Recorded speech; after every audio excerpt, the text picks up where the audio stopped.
for March 10th, 2026. Please join us if you can to salute the flag.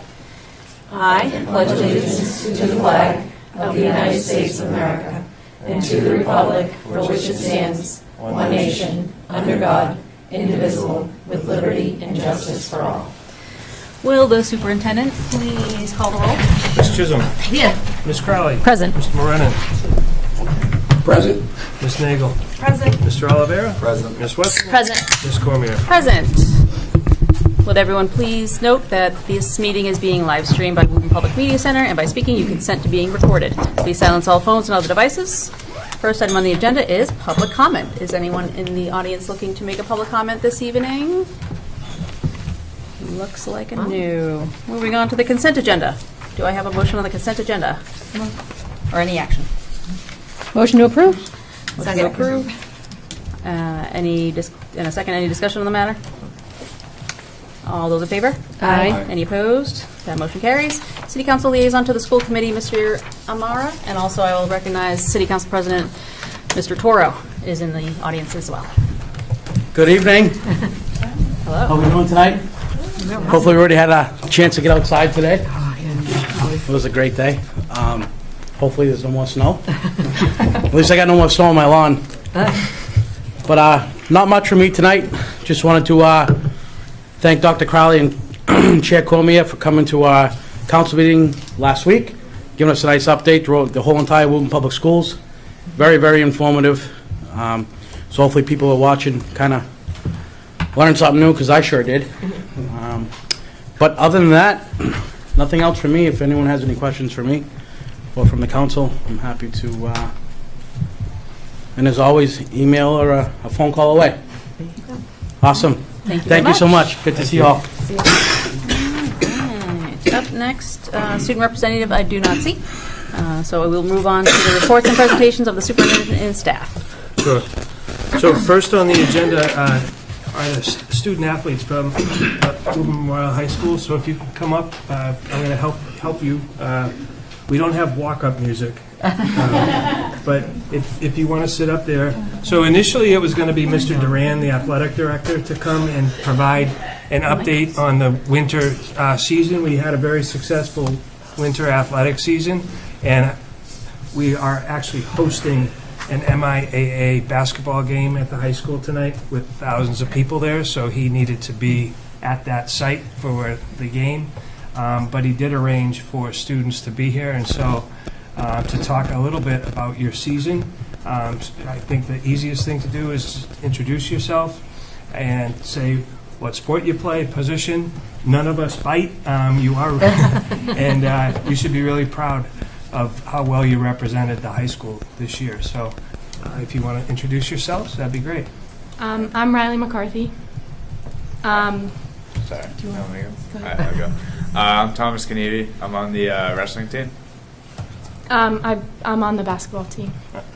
I was Middlesex League MVP and Middlesex League All-Star this year. Yay! Good job. For the Woburn Tanners, I play starting center, so the 5 or the big. We went 20-2 this year. We lost one game in the regular season during the Comcast tournament, and we lost no Middlesex League games for the 5th straight year in a row. Yeah, there you go. We do a lot for the girls' basketball program. I don't really know what the boys' side do, but a lot of us help out with the youth teams. I know myself and my other 2 co-captains help out coach a 5th grade travel basketball team. We go to a lot of their games and practices and stuff. Yeah, that's really all I have. All right.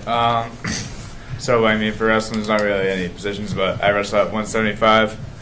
And this year we went, I want to say 22-5-3. And we won the Middlesex League title for the first time in 25 years, which was pretty exciting. And then for the postseason wrestling, it's kind of more individual based. So we did pretty well as a team. We just had the New England tournament, which my other teammate Mohammed made, and then Alex Xavier, Orlana, and then 2 girls, Caitlin Castaldi and Maggie Campbell, and they both did really well. Caitlin got second in the tournament, and Maggie got third. And as a team, they got third, which is the first time any team from Woburn has ever placed that high at that tournament, which is pretty good too. And as a team, we do a lot for the youth program. We've got Coach Dizio right there. But me and a couple other captains have ran a youth practice, and I know most of them stop by and help all those kids. And most of those kids are coming up next year to help us out.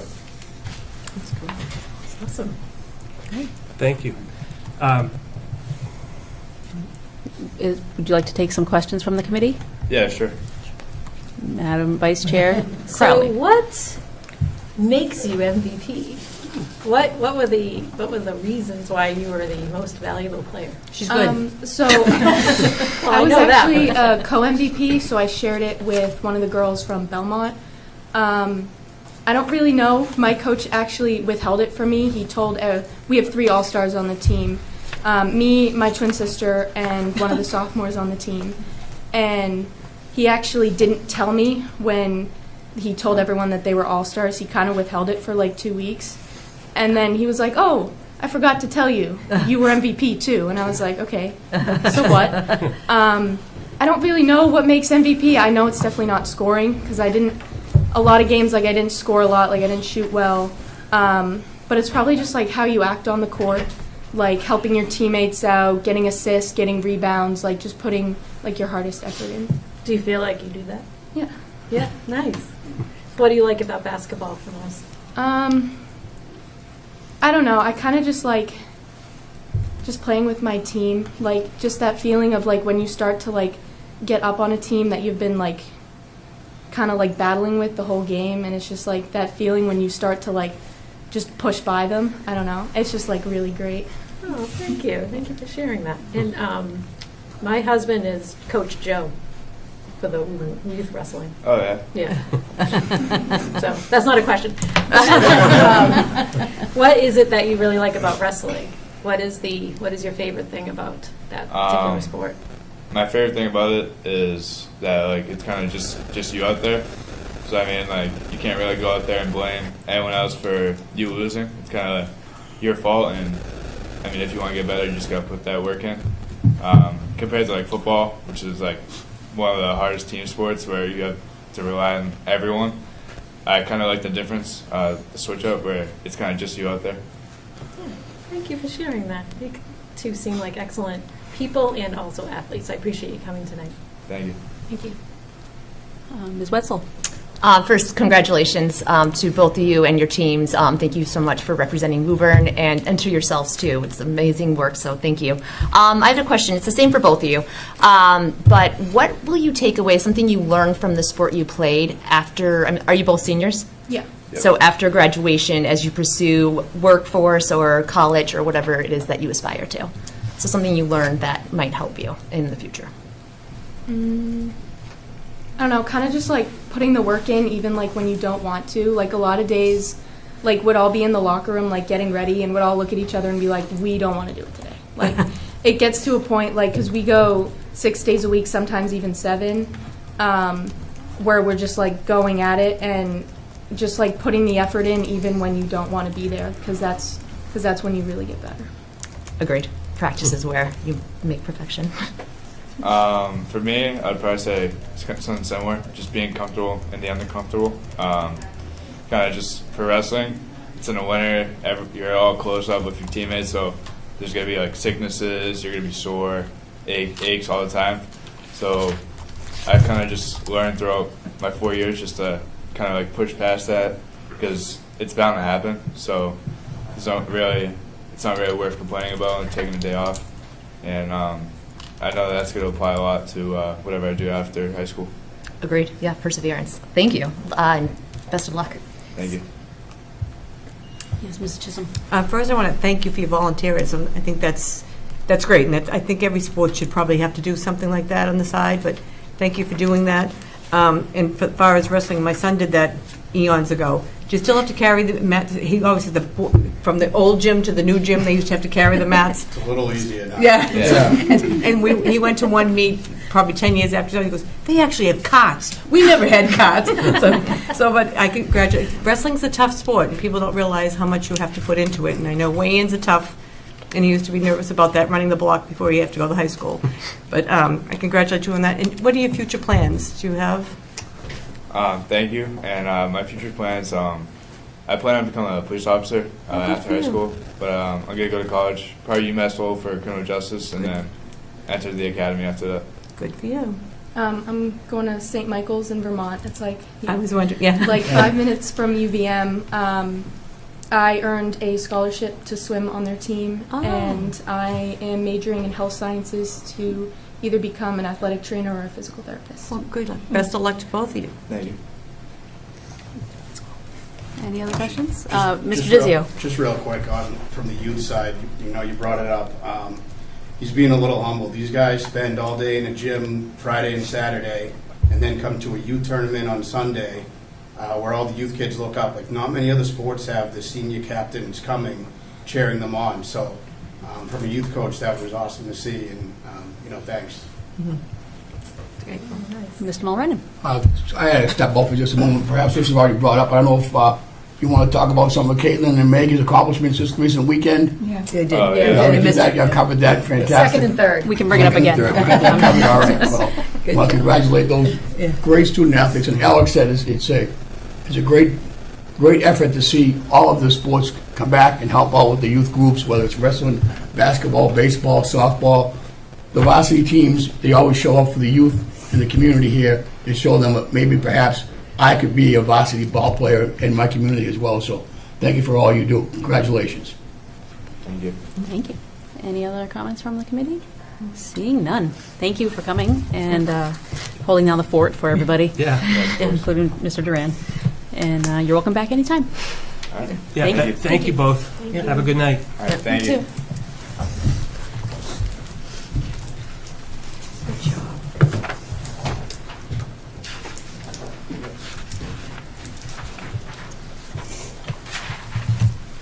Up next, we have Ms. Kim Gustenhoven.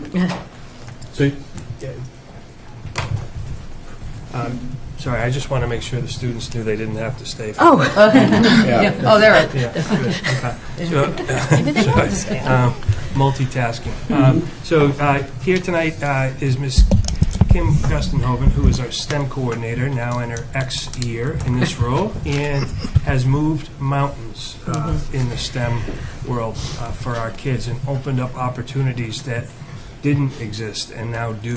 And at some point, I think you're going to be joined maybe by a representative from UMass Lowell as well tonight. So here to kind of give you some context, we talked a little bit about early college previously in the partnership with UMass Lowell and the opportunities for kids to get free credits. They have to earn it. They don't just hand it out, but to expand opportunities to our students about what's possible.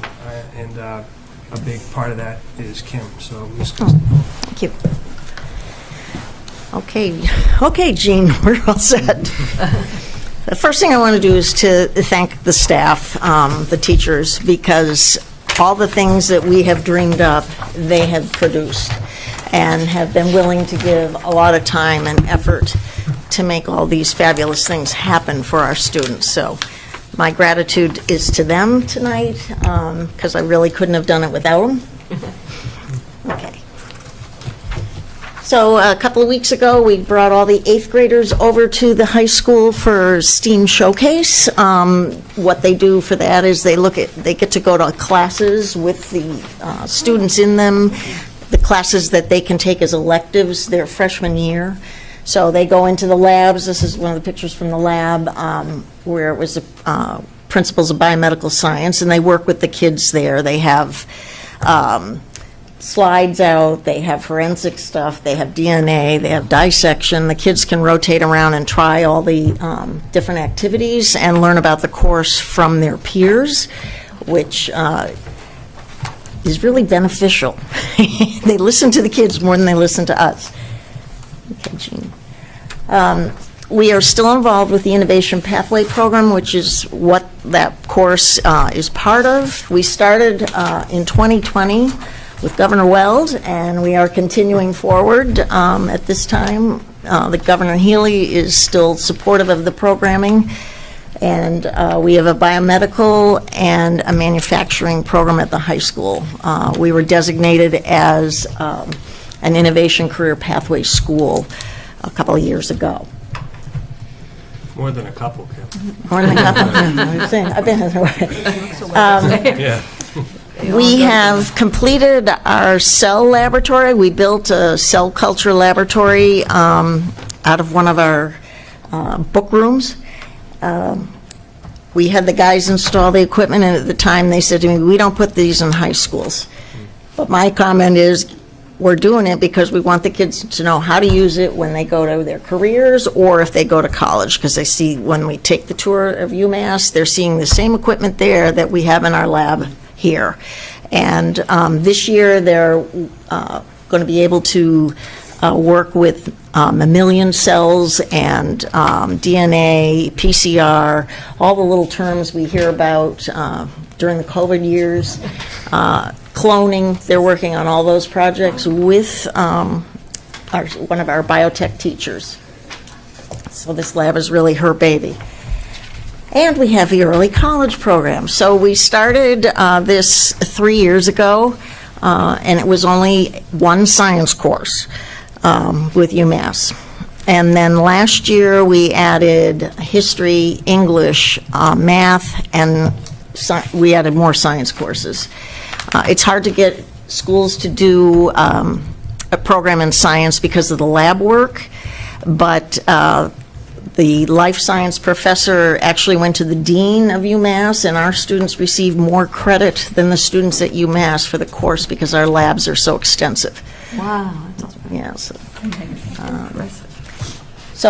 this is just a picture of the professor here on the far right of Dr. Shea. He's the life science teacher. He's the one we started with. Great guy. Fabulous guy. I wish I'd had a professor like this when I was in college.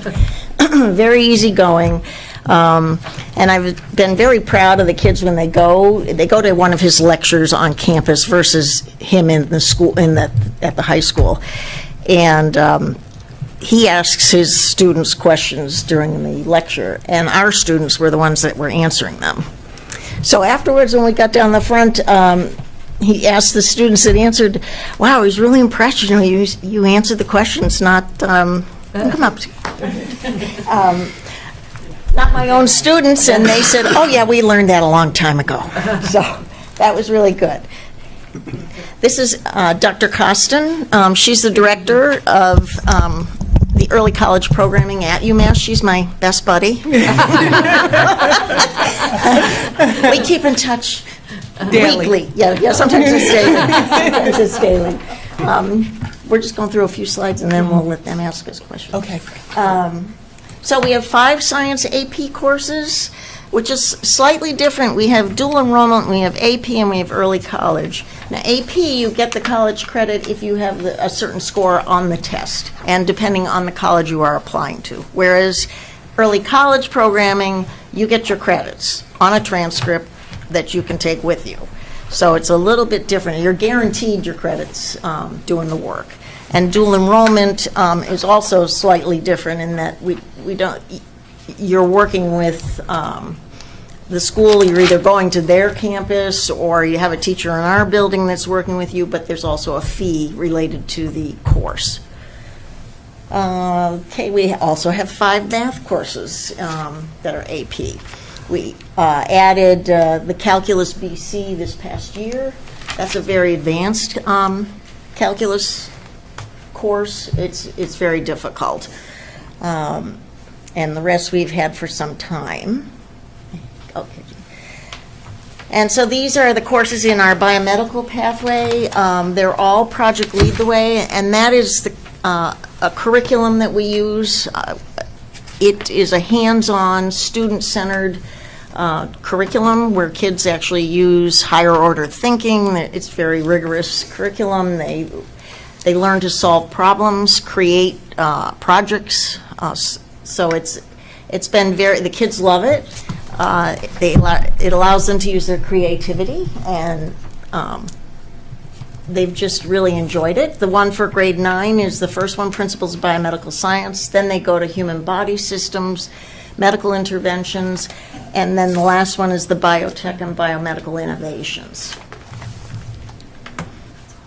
So this year, this past year, we grabbed this data from Medical Interventions. 100% of the students earned credit from Rochester Institute of Technology in New York. To earn that credit, they have to have a minimum of an 85 for their coursework in the high school, and they have to pass an end-of-year assessment to get the credit from the university. And Principal of Biomedical Science, we have a very large group of students in that class, and 77% of them got credit. And the engineering, Intro to Engineering Design, 80% of the students received credit from Rochester. So we have new PLTW courses. This year we did, one of our physics teachers taught digital electronics. We have a lot of people in the science department that are career changers, and he happened to be in that business previously, so he took that course on this year, and we're going to do it every other year because next year he's going to do aerospace engineering. So one year you'll have aerospace, and next year you can take digital electronics. And we added civil engineering and architecture this year. And we are fortunate that the teacher for that course is a civil engineer. Makes it easy. We are adding in September an AP class in the business department, which is the first time we've had an AP class in the business department. Business comes under STEM. Okay? So that's our baby as well. So that'll be exciting. And the teacher teaching that is a CPA. So they'll be getting plenty of good instruction with that. We do also have a dual enrollment, which is in the business department with Middlesex, and it's an honors level course at the high school. We have a program, and it's grown tremendously. I think we had 3 kids the first year. They get a lab coat, so it's very impressive. They are our lab interns. They have to be a senior, and they set up experiments, they clean up experiments, they prep the chemistry or the DNA supplies for the teachers. It saves them a lot of time. These are kids that are most likely going to be in a STEM field. That's what draws them to it, and it's a great experience to work in the lab, and it's one-on-one with the teacher. She expects you to be able to do it, or he expects you to be able to do it, and you go in the prep room. This is one of our prep rooms. And put everything together for us. So we're getting to your part. Okay. We started a program called One Goal this year to support our early college programming. It is a program that lasts 3 years, so it's with the juniors, the seniors, and carries through to either their freshman year in college or if they're in a career, that first year of their career. It takes them through a lot of the soft skills in applying, writing, how to select colleges, where your areas of interest are, and the kids become a little cohort, and it supports them as they move through the process, whether they want a career or if they're going to go to college. So here we are. We have early college with UMass. Yeah. Dun, da, da. Okay, you can change it. So in our science courses, we have life science, 2 life science courses, and we have an earth science course. We call it earth science. UMass calls it geology. Right. And this year we have English. So the English is college writing, like 101, and literature. So if the students take this English course, they don't have to take it if they go to UMass Lowell. That's a freshman course they'd have to take. And early college is free. So this is a big Benny for the kids, for sure. They they get rid of one course right off the top. And courses are like $1,500 to $1,700, so it's a good savings for kids. It's hard for them to understand that concept at this age. Their parents understand. Saves you a lot. That's the AP Finance course. We also have Intro to Statistics and Pre-Calc 1 and 2 in the math department. And we have 2 history courses, Vikings course, which we actually test drove for UMass this year. It had not been taught there yet. It was taught with us first. Kids loved it. And right now they're in sociology because they go by semesters at UMass, so it's a semester for us, a semester for them. So some courses are a semester long and some are a full year. Just depends on the class. And next year, we are adding business and art to our, we should have 12 courses next year. So this year, when we jumped to 9 classes, we went from 20 kids to 80-plus kids. Wow. So we're hoping to even increase that next year. And so it's Intro to Entrepreneurship and a Financial Accounting course. I think that's the end. Thank you, Ms. Gustenhoven. So this is Francine, and we worked together. Recently, we're working on the designation for early college. Right. Our Part A was accepted. We just submitted our Part B right after vacation. Great timing. Perfect. Yes, and so the designation process, it's almost like a 10-month application process that we go through.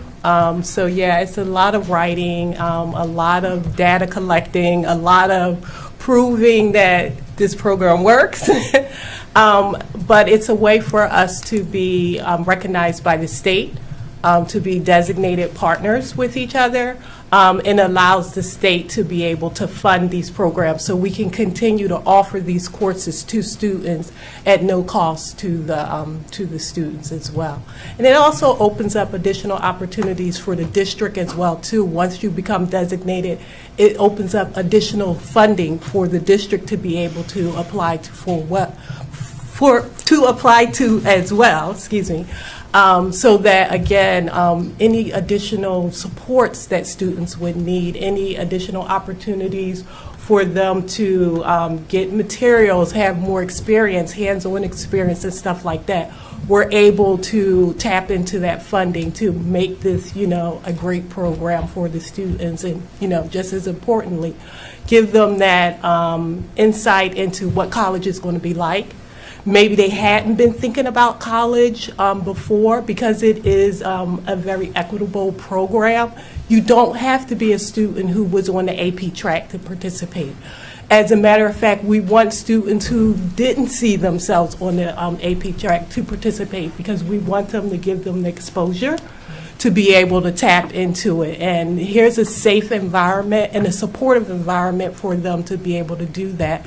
Because in these classrooms, like Kim was saying, not only do they have a UMass Lowell faculty who's an instructor, they also have their partner high school teacher in the classroom with them as well. So much support is built into the early college program that allows students to say, I see myself being in college, and I see myself being able to have the opportunity to be able to do that. Because it's the typical, college courses are like Monday, Wednesday, Friday. So on Tuesday and Thursday, our teachers are on board to either review something that was challenging or build on something that has already been taught so that they're ready to take the next step. Yeah. Which I think it's important because this is the real thing. Yeah. And it's an experience for a lot of them to have as a junior in high school. Right. We start at the junior year. Questions? So thank you for Dr. Costin. I think it was a year ago that you came last time, so I'm glad to see you again. Yes. Thanks for having I actually have a question. First, I don't know if you mentioned, but was it that the books were also included? There was just no fee. Period. Correct. That is correct. Yeah. Yes. They should know that when they get to college, they will have to pay for books. That's right, exactly, as well as pay tuition. I did offer last time to come to any of the biomedical, principals of biomedical classes to speak to the students, and Ms. Fisher did take advantage of that. So I spent the day with her, and we talked about, nursing and my career and whatever. And that offer still stands, but I got to tell you, high school starts early. Like, it was an early day for me, but the students were fantastic. And so if anybody's still looking, I'm happy to come visit their classes. And from the committee, any questions? Ms. Nagel? Thank you so much. This is amazing, and I have some questions on numbers, and so if you don't have the numbers off the top of your head, that's totally fine. But I was wondering, you mentioned that the Calculus BC is much harder. Do you know roughly how many students we currently have taking Calculus BC?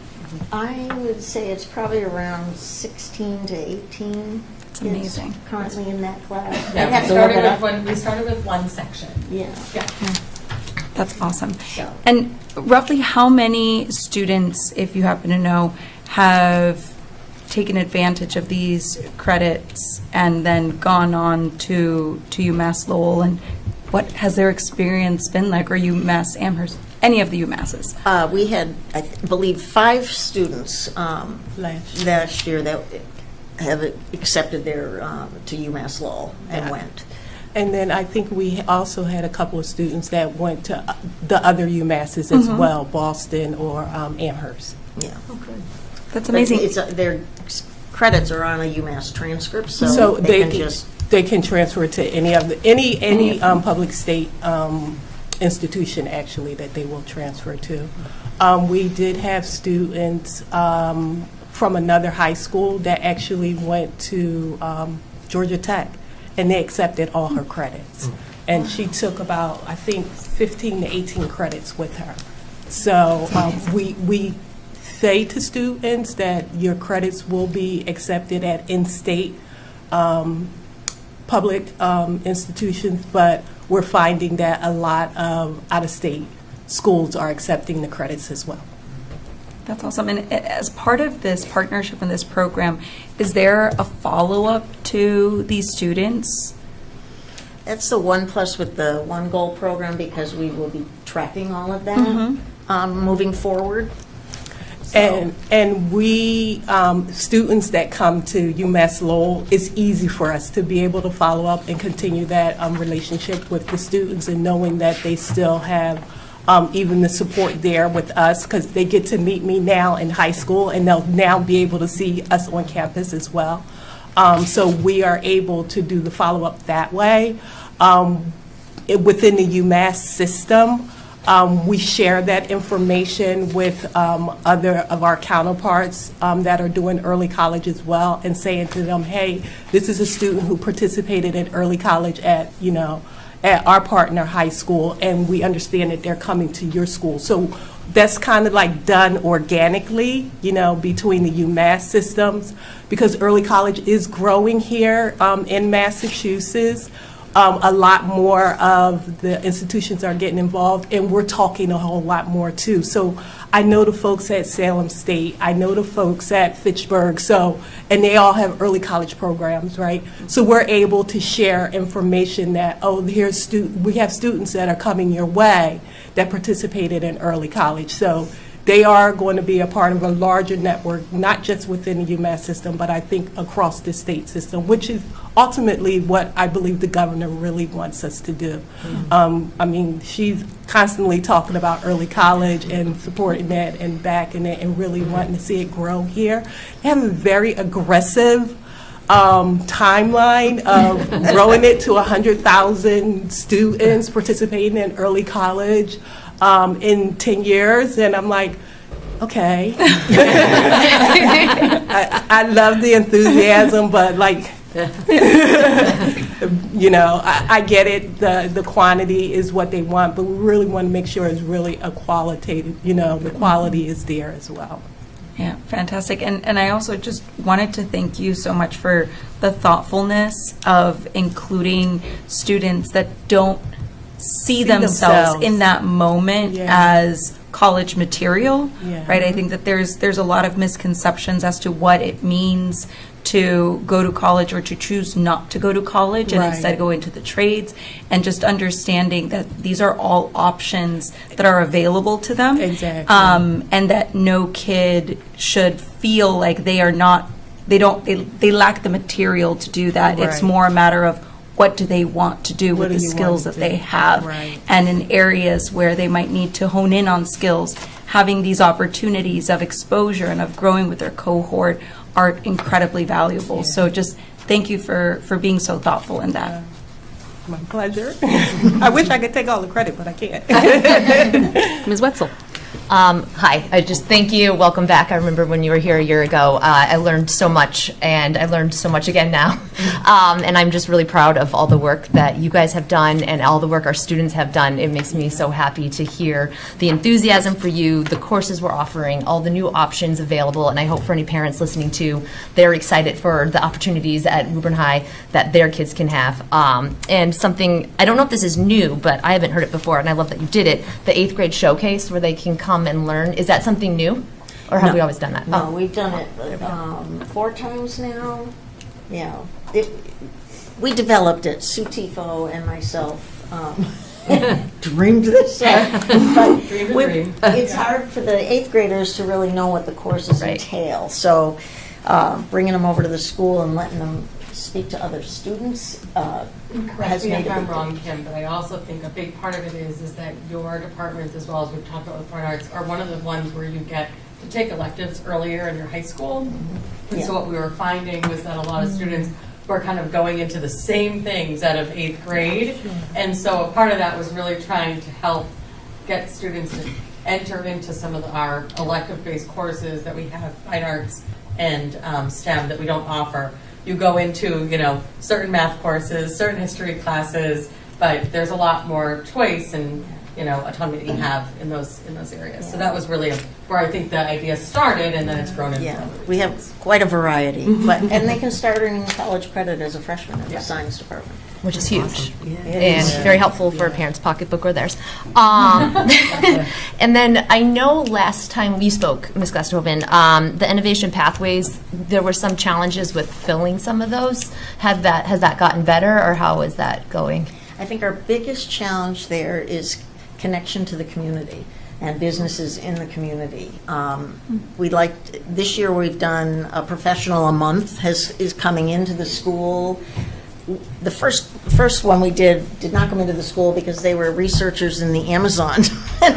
We live streamed that one, but we try to get the kids exposed to a variety of careers, because a lot of times when they think of, say, medicine, or they think of doctor, nurse, and there's so many other ancillary support people that make that all happen, technicians, and it's good for them to meet people that are doing those jobs, and they talk about how they came upon their career and what it's like today and that kind of thing. So we're building it, but anyone out there in Woburn land,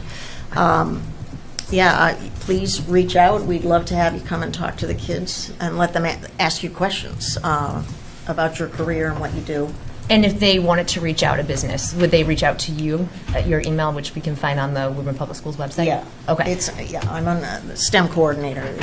And then I know Mr. Mulrennan had Mr. Camaro, the Woburn Chamber of Commerce, at his meeting today, and I spoke with him. We had coffee, I don't know, a month ago or something like that. But I know he's really willing to help, and maybe that could be a connection I can help facilitate, and we could see about the businesses that we have here that might be able to come in and speak or something like that, because I do think that would be helpful. And have we done a showcase for those classes that maybe are having a hard time filling, like a in-house, like 9th through 12th, so that way kids could experience it? We haven't recently. We had one time we tried what we called a try it day, where high school kids could interface with the next year's classes, teachers, that kind of thing. But we haven't done that recently. It's hard. It's a matter of scheduling. No, I totally understand. It just popped into my head, so I thought I'd throw it out there. It is good. We try and we show them.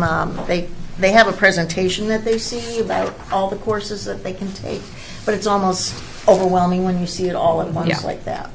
No, agreed. But we're pretty, the doors are open, and the teachers talk to their students and guide them through the process of what they would be a good fit or what Yeah. they're interested in. I mean, this is when you want to try it. It's like trying the early college course. Try it now while you don't pay for it.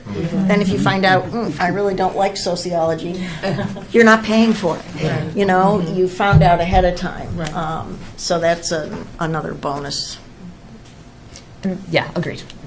Save your money. And then one last question is about One Goal. We're in its first year.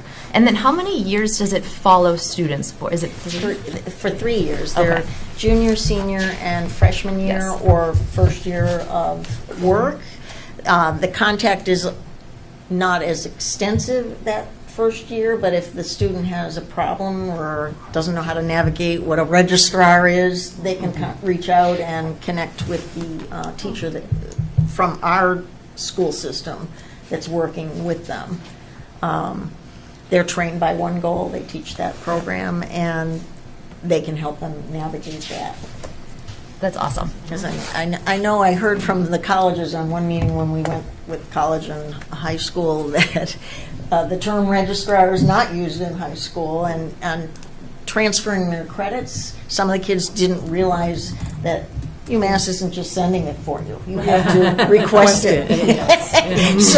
So it's learning all those little skills, which is a real benefit, because I think a lot of times trying to navigate the higher ed is a little bit Sure it is. daunting. Yeah, sure it is. Absolutely, even for an adult. So that's great. And I know it's a new program since it's in its first year, but how would you say the students are liking it so far?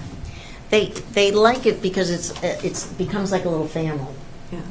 Right? It's just that little group, and then they'll move on with that teacher, and next year we'll have 2 more teachers take the next junior set. So they stay with that same person. It's kind of like the homeroom idea. You stay with that person, you develop a rapport, you feel comfortable, and then, asking questions or pouring out your heart, whatever it may be. And get guidance for being, how you are in an early college class. Like, you can't be late with an assignment. You have to come to class, that kind of thing. Learning those skills is key to success later on, whether it's a job or college. Right. Agreed. Well, thank you both. Appreciate it. Thank you. Mrs. Chisholm. I should have asked Thomas when he was here. Hopefully he was enrolled in this since he is going to UMass Lowell. So hopefully he took part in this and took advantage of it. The student that was just here. So hopefully. I don't know. Fingers crossed that he did. And being on the finance committee, I see some of the bills, and it was like DNA ladders. I'm like, this is something that's got to be something to do with you guys. So I was like, I'm not sure we're testing the ladders for anything, but I'm like, and that's all she wrote was STEM. I'm like, okay, I got it. Debbie Turner always says to me, I know it's one of yours. The rats and everything else. Yes, of course, All those lovely like, things. as long as that they're I ordered. controlled, we don't want to have to pay anything extra to get them exterminated, so we're good, but thank you very much. But I just think this is a great program, even to get the kids prepared, as you say, for college, for the setting of college and knowing what they need to do. And so I think this is great, and I thank you so much for coming. It's wonderful. Again, thanks for having us. Mr. Oliveira. I appreciate that you're both here. It's great to see that we have an active partnership, and it's not just we signed on to a program with UMass and then we don't continue kind of regular contact. So it's really great that this is happening as an active partnership, and we're offering these kind of programs to our students. I did have a few questions. Sure. The Science Lab interns, so it's for seniors. When would they apply? If anybody's watching now, do they apply as juniors or in their senior year? They're applying, they're rising juniors. They would apply now, and I have several applications already. They communicate to the teacher they want to work with, and he or she will give them the application to fill out so that we can connect with the guidance department and let them know what period they'll be working in the lab. Okay. Yeah. Thank you. And then it was kind of touched upon with Ms. Wetzel about the kind of the industry collaboration that's happening in Woburn. So talking about bringing people in, do we try to also get the students out into the community and do things with businesses, or even some of our departments within the city to, science departments like Conservation Committee and things like that to give them those? At this point, we haven't traveled to businesses.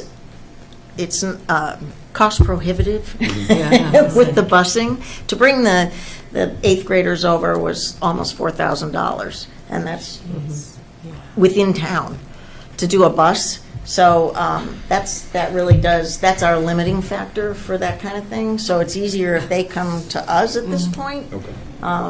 That's not necessarily off the table for the future, but right now, that seems to be the best way, is to have them come to us. Okay. Thank you. Any other questions for our guests? Mr. Mulready? Thank you, Mr. Chair. If I could, I like the comment you made earlier about sociology. So a student could try sociology. Well, you know what? I'm getting kind of deep in this. It's not for me. And they can exit that program, and it's not like I have to go to the office, I got to get my credit card, I got to get a refund. You're out. They follow UMass's criteria for add drop date, which they are well aware of because we tell them it's coming, and if you want out, now's the time, so that it doesn't affect the transcript. And that's fine. That's part of the experience. If you find out it really isn't you can drop the class. But it has to be within the constraints of UMass's calendar. Because they are enrolled as a student in UMass. They are an actual UMass Lowell student. And again, as you ladies brought it up earlier, they're not paying, but they are paying. The student is free, but it's just a learning experience whereby if I wasn't paying for this, I would have to go through these steps anyway. Right. And it's just, the whole experience it seems so wonderful and engaging, so I want to appreciate all of that, Yeah, and we try and make that as crystal clear to the students as well, that although you're not paying for it, it's still a great opportunity, but also understand that you are developing a college transcript. So would you rather have an A on your college transcript or C or a D? I want to go for the A. So take advantage of the opportunity, but do understand that it's going to require some work, to really get the full benefit of it. So great point. Yeah. Right. Thank you very much. Appreciate it. Vice Chair Crowley? Thank you. I just, more of a comment that it seems like culturally the line between a high school senior and a college freshman is starting to wither away, and high schools are becoming more of a continuum of preparing students for entering to college as sort of one sort of sweeping process. And so I think that's a really good cultural change that Massachusetts seems to be taking leadership on. Really starting early to give students more of instead of just finishing high school, they're also kind of emerging into adulthood at the same time, which I think helps them, emotionally and socially as well, because by senior year, they might be a little bored with sort of their routine, and now they have these new experiences kind of developing in the background. I just think it's good for overall wellness. And I agree with my colleague that stated, really targeting the students that don't feel like they are on that track. Students that might have differing learning styles. Really getting them to see themselves as scholars. I think it's just a really profound program. So I appreciate all the work that both of you are doing to, lift Woburn up in terms of that piece. So. Thank you. I appreciate the comment as well too. It gives them an opportunity, because sometimes kids miss getting on that AP track. Sometimes it's determined by 8th or 9th grade that you're going to be on that track. These opportunities to participate in early college happen in their junior year, so they still haven't missed out. You see what I mean? There's still an opportunity for you to be able to do that. So thank you.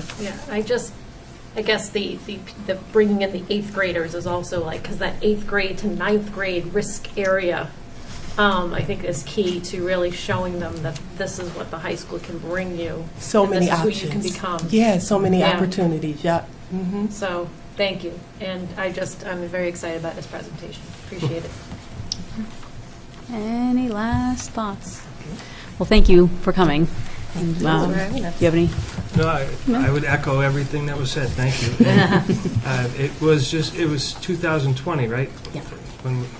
So it's been, like I started by saying thank you to Kim, but and then Kim started saying thank you to teachers. So it's possible because of that. And so the relationship that you have with the staff and the staff have with kids, and so making a difference. Thank you. Thank you.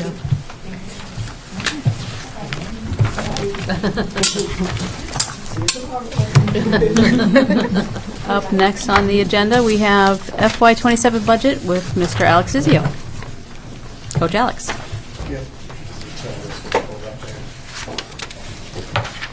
So equally as inspiring.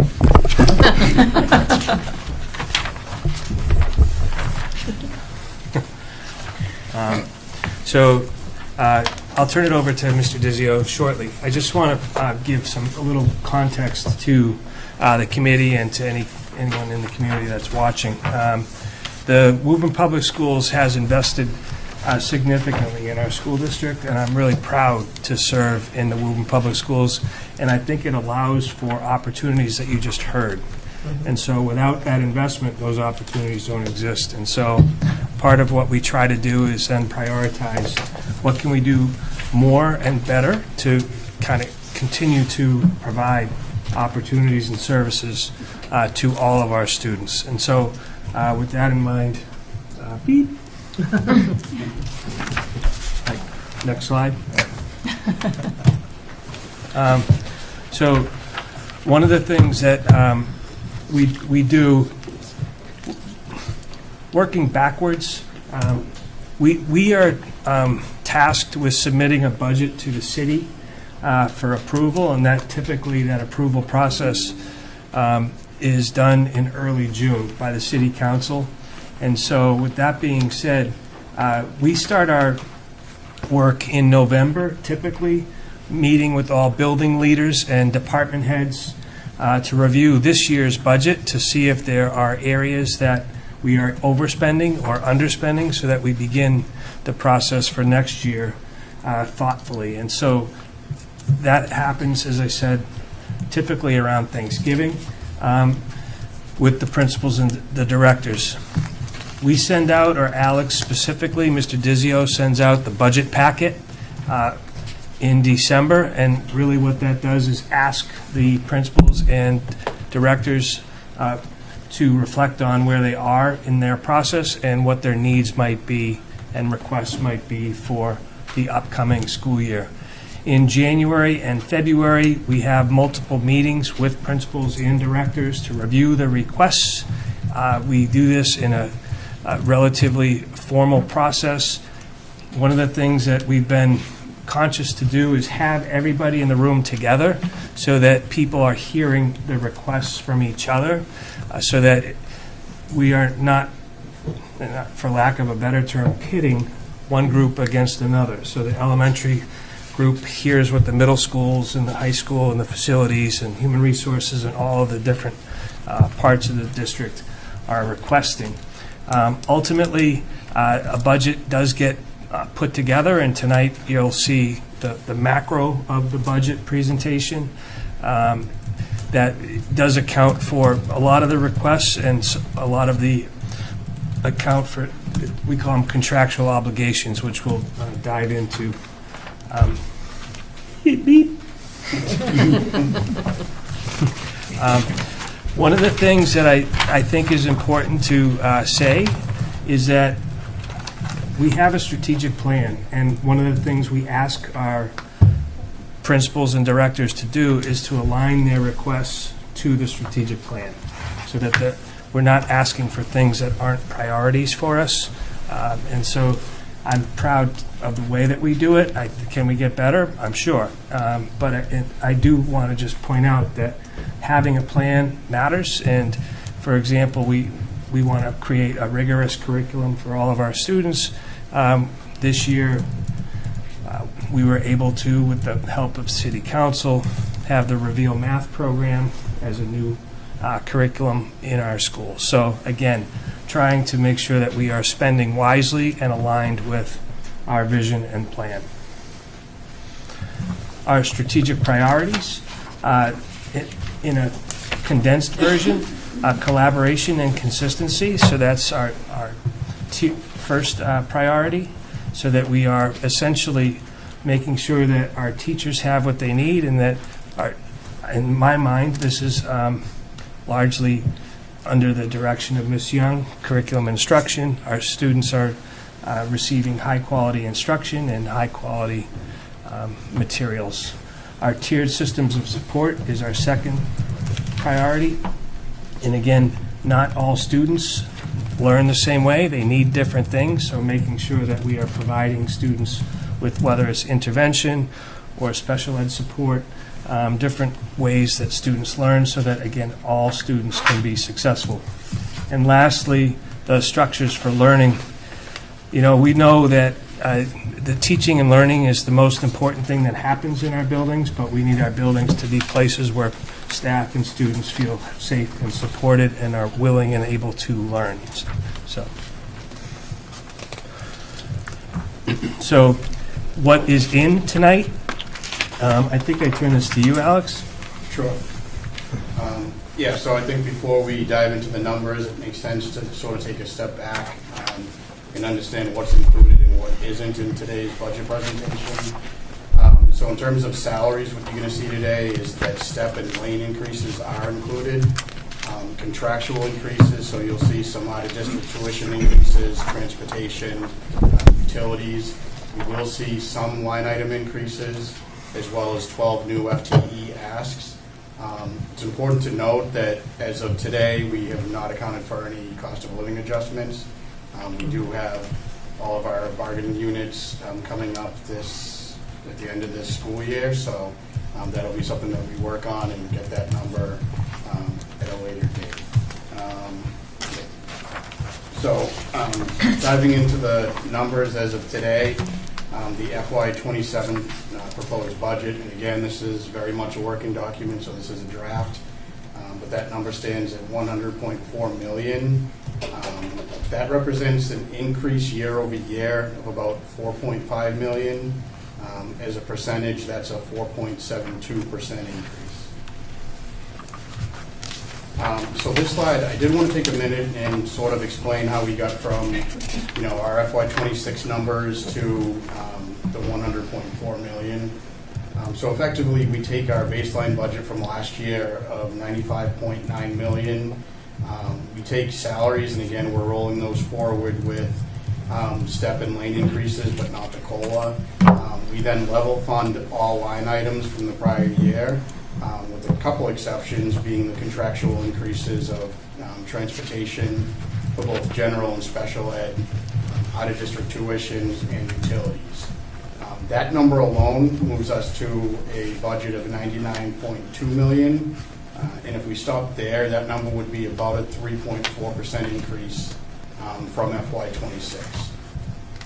So next, we take it to the next step, and we move to the next right column, and we make some strategic investments in line with our strategic plan. So you'll see in a few slides that we are adding 12 new FTEs for a total of 902,000, and then we do have some line item increases that bring us to a grand total of $100.4 million. In terms of what's included in this budget, so when we look at this graph, we're looking at what comprises that $100 million, similar to prior years. And I think if you polled every district in the state of Massachusetts, you'd probably see 75% or so is going to be salaries. No different here in Woburn. We're investing in our people. If you go around sort of clockwise there, you'll see that some of the next biggest buckets are contractual obligations, so transportation, out-of-district tuition, and utilities are some of the next biggest buckets. That really leaves about $8 million or 8% for supplies and materials, custodial and maintenance, and then technology. So this next number, this actually looks at the increase year over year, so we're looking at that $4.5 million figure. Once again, salaries being the biggest driver. And if you continue down, I think it's about 93% of this budget, the increase is either salaries, out-of-district tuition, transportation, utilities, with the remainder being supplies and services, support for facilities and technology. Just diving briefly a little bit more into the salary line item, just to really hit this point home, that number as of today includes step and lane increases, so those will be horizontal moves. It does also include the addition of 12 new FTEs, and again, it does not include that COLA.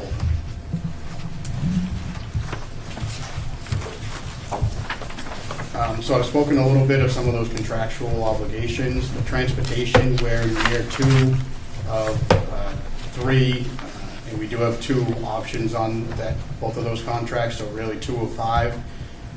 But some of those increases are taking effect in year 2.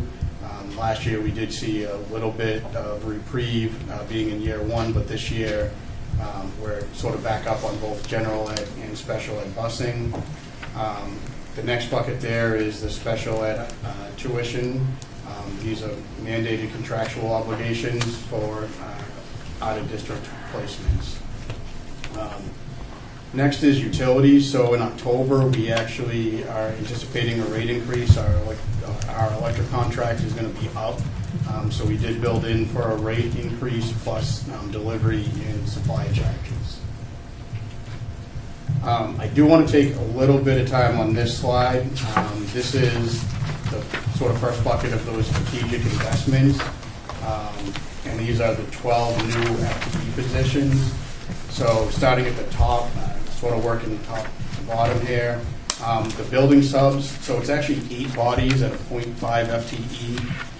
And those would be 7 at each of, so 1 at each of the elementary schools, so 7 plus 1 at the high school. The 3 teachers, one of them is a RISE teacher.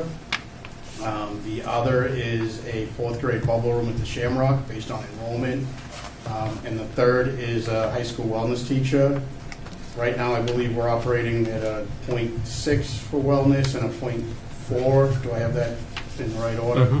For history, so the ask there would be to add a full-time wellness teacher at the high school. Moving down the list, the assistant principal would be at the Shamrock. So the Shamrock, as of today, is one of, I think, only 2 schools in the district that does not have an assistant principal. And I think, so with Wayne retiring at the end of fiscal 27, I think it's important to make sure that we get someone in there that can really soak up his knowledge, learn the ropes, so to speak, and sort of learn that building. Kind of in line with that is the assistant director. This would be for facilities. We don't have many redundancies built into our facilities department, and to be honest, over the past couple of years, we've had a lot of knowledge walk out the door. We have a lot more knowledge walking out the door at the end of this fiscal year. I think it's important to build in some of those redundancies, and similar to Wayne, I mean, Lenny's not going anywhere now, but we want to make sure that we have someone that, again, can soak up his knowledge, sort of learn from him, learn the district-wide, problems with facilities or issues that we have, and learn from that.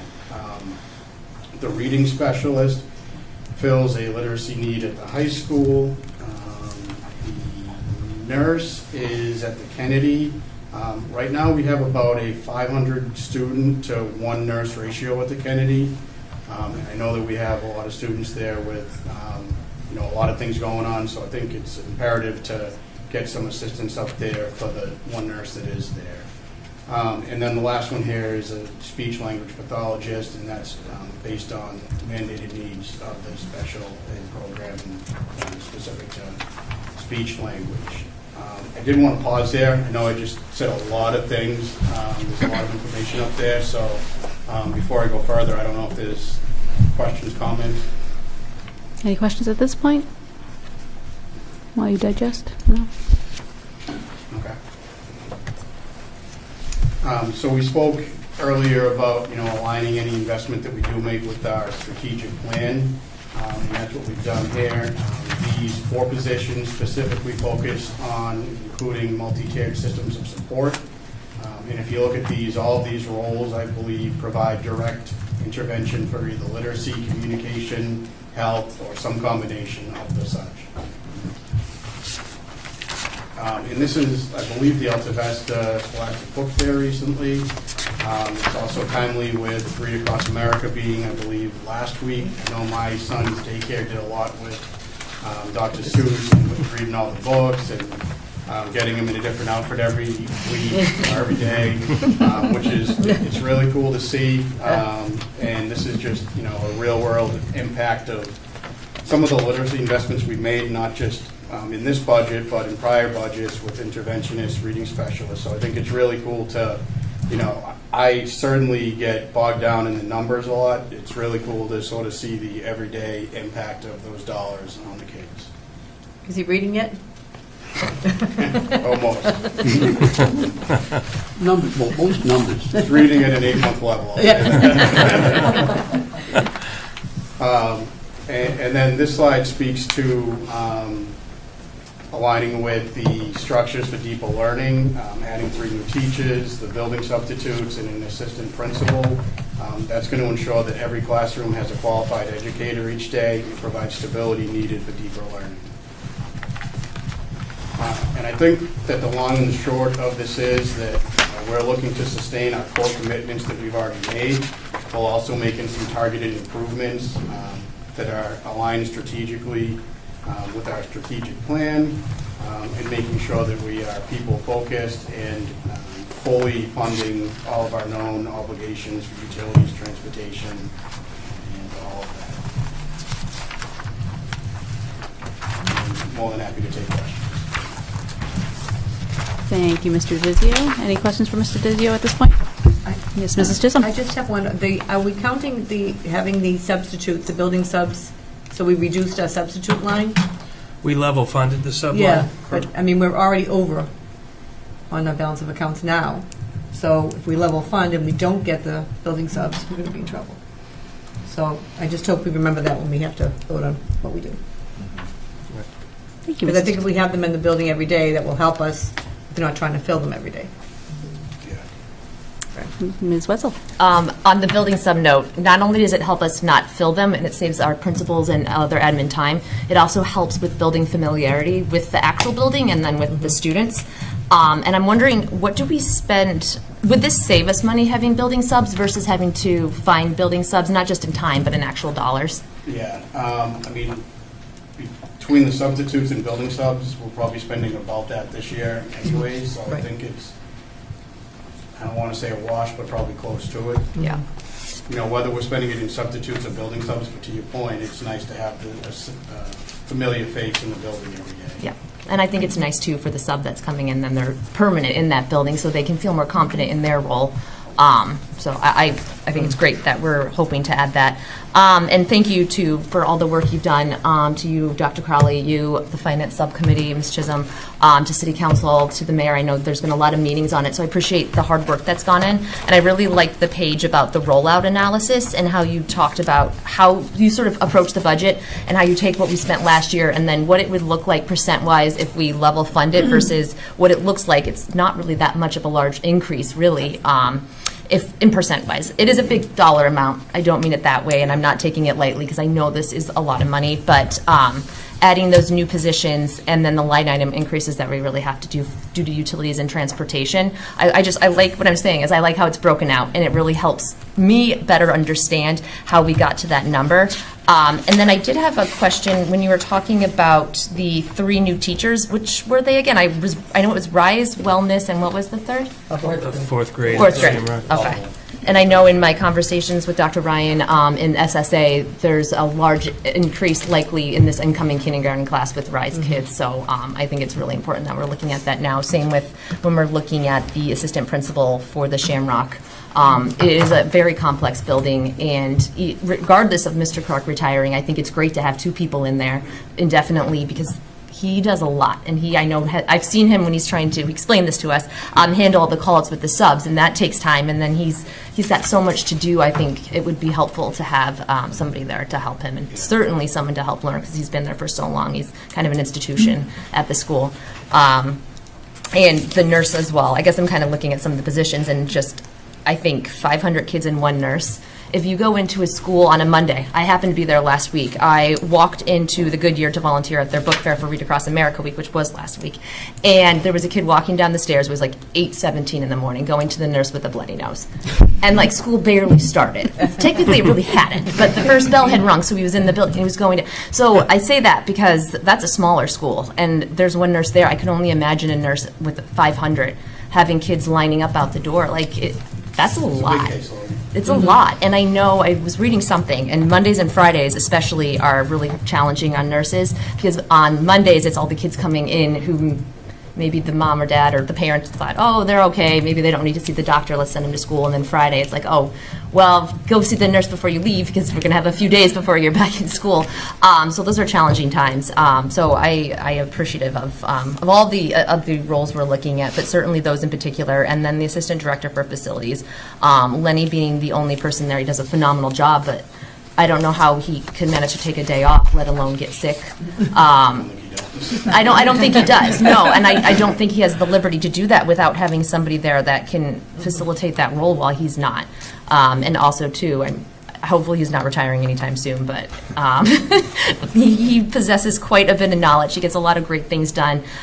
We were at the Alta Vesta, and they needed a bigger window for the administrative assistant to see people as they were coming in. They mentioned it. Lenny built the window. Now it's there, and it's for safety. They can see better who's coming in and out of the building. So I think that's just a testament to some of the great work that he does around the clock. So for him to have somebody else, to me, makes a lot of sense. So I appreciate all the work, and I know this is a working draft, and I appreciate all your work on the Finance Subcommittee, too. I'm happy to be a part of that, and I'm learning a lot from you, so thank you. Thank you, Ms. Wetzel. Yes, Ms. Nagel. Yes, I said this during our Finance Subcommittee, but I think it bears repeating. I wanted to commend you, Dr. Crowley, and just the district in general for the approach on how to build this. I think that it is often missed in large organizations how easy it is to create silos. And when you're talking about one budget and competing priorities, oftentimes if you don't create those spaces for collaborative budgeting, what ends up happening is there's just like cannibalism, right?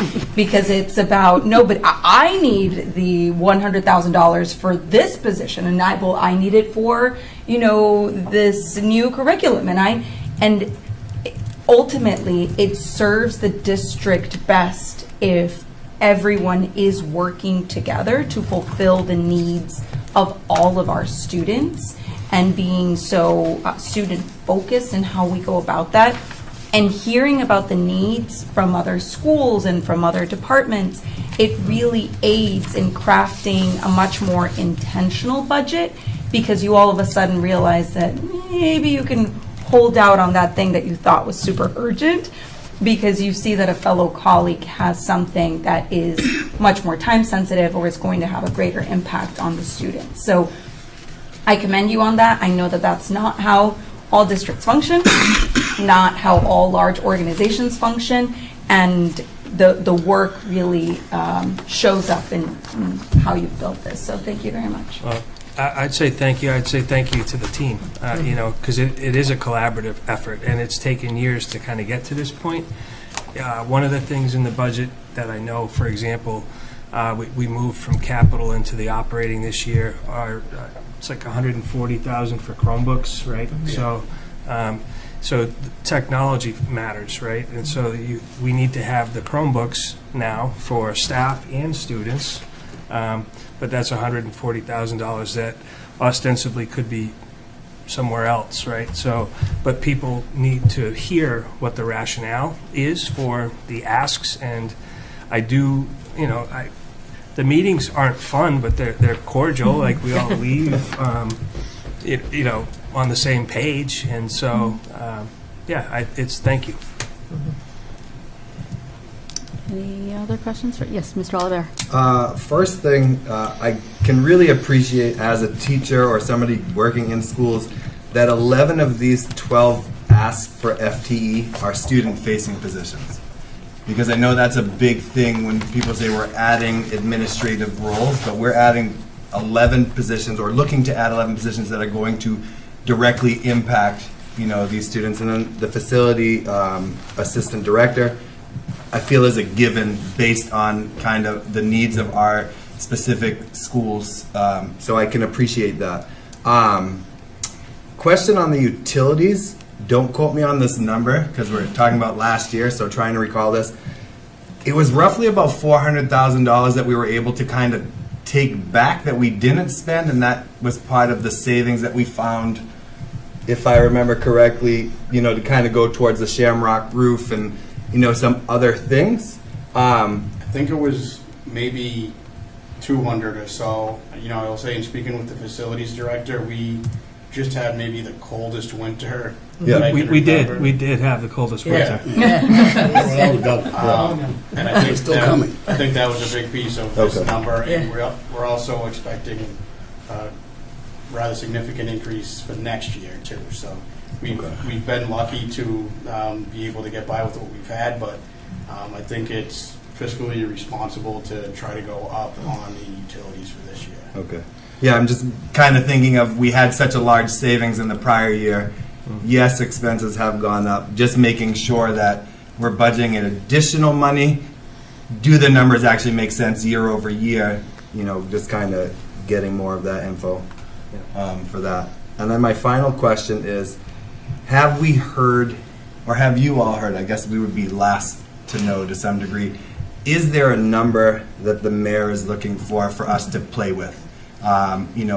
He wants it to increase only 2%, 3%. Just kind of thinking about this idea now.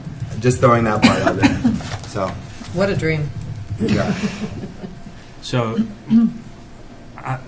not that I can really talk about it. Okay.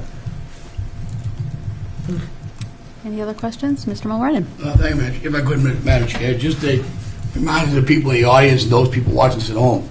Tonight's presentation was a draft proposal of the budget. So I'm going to see these numbers and, to all the points you see, and this was draft number 1.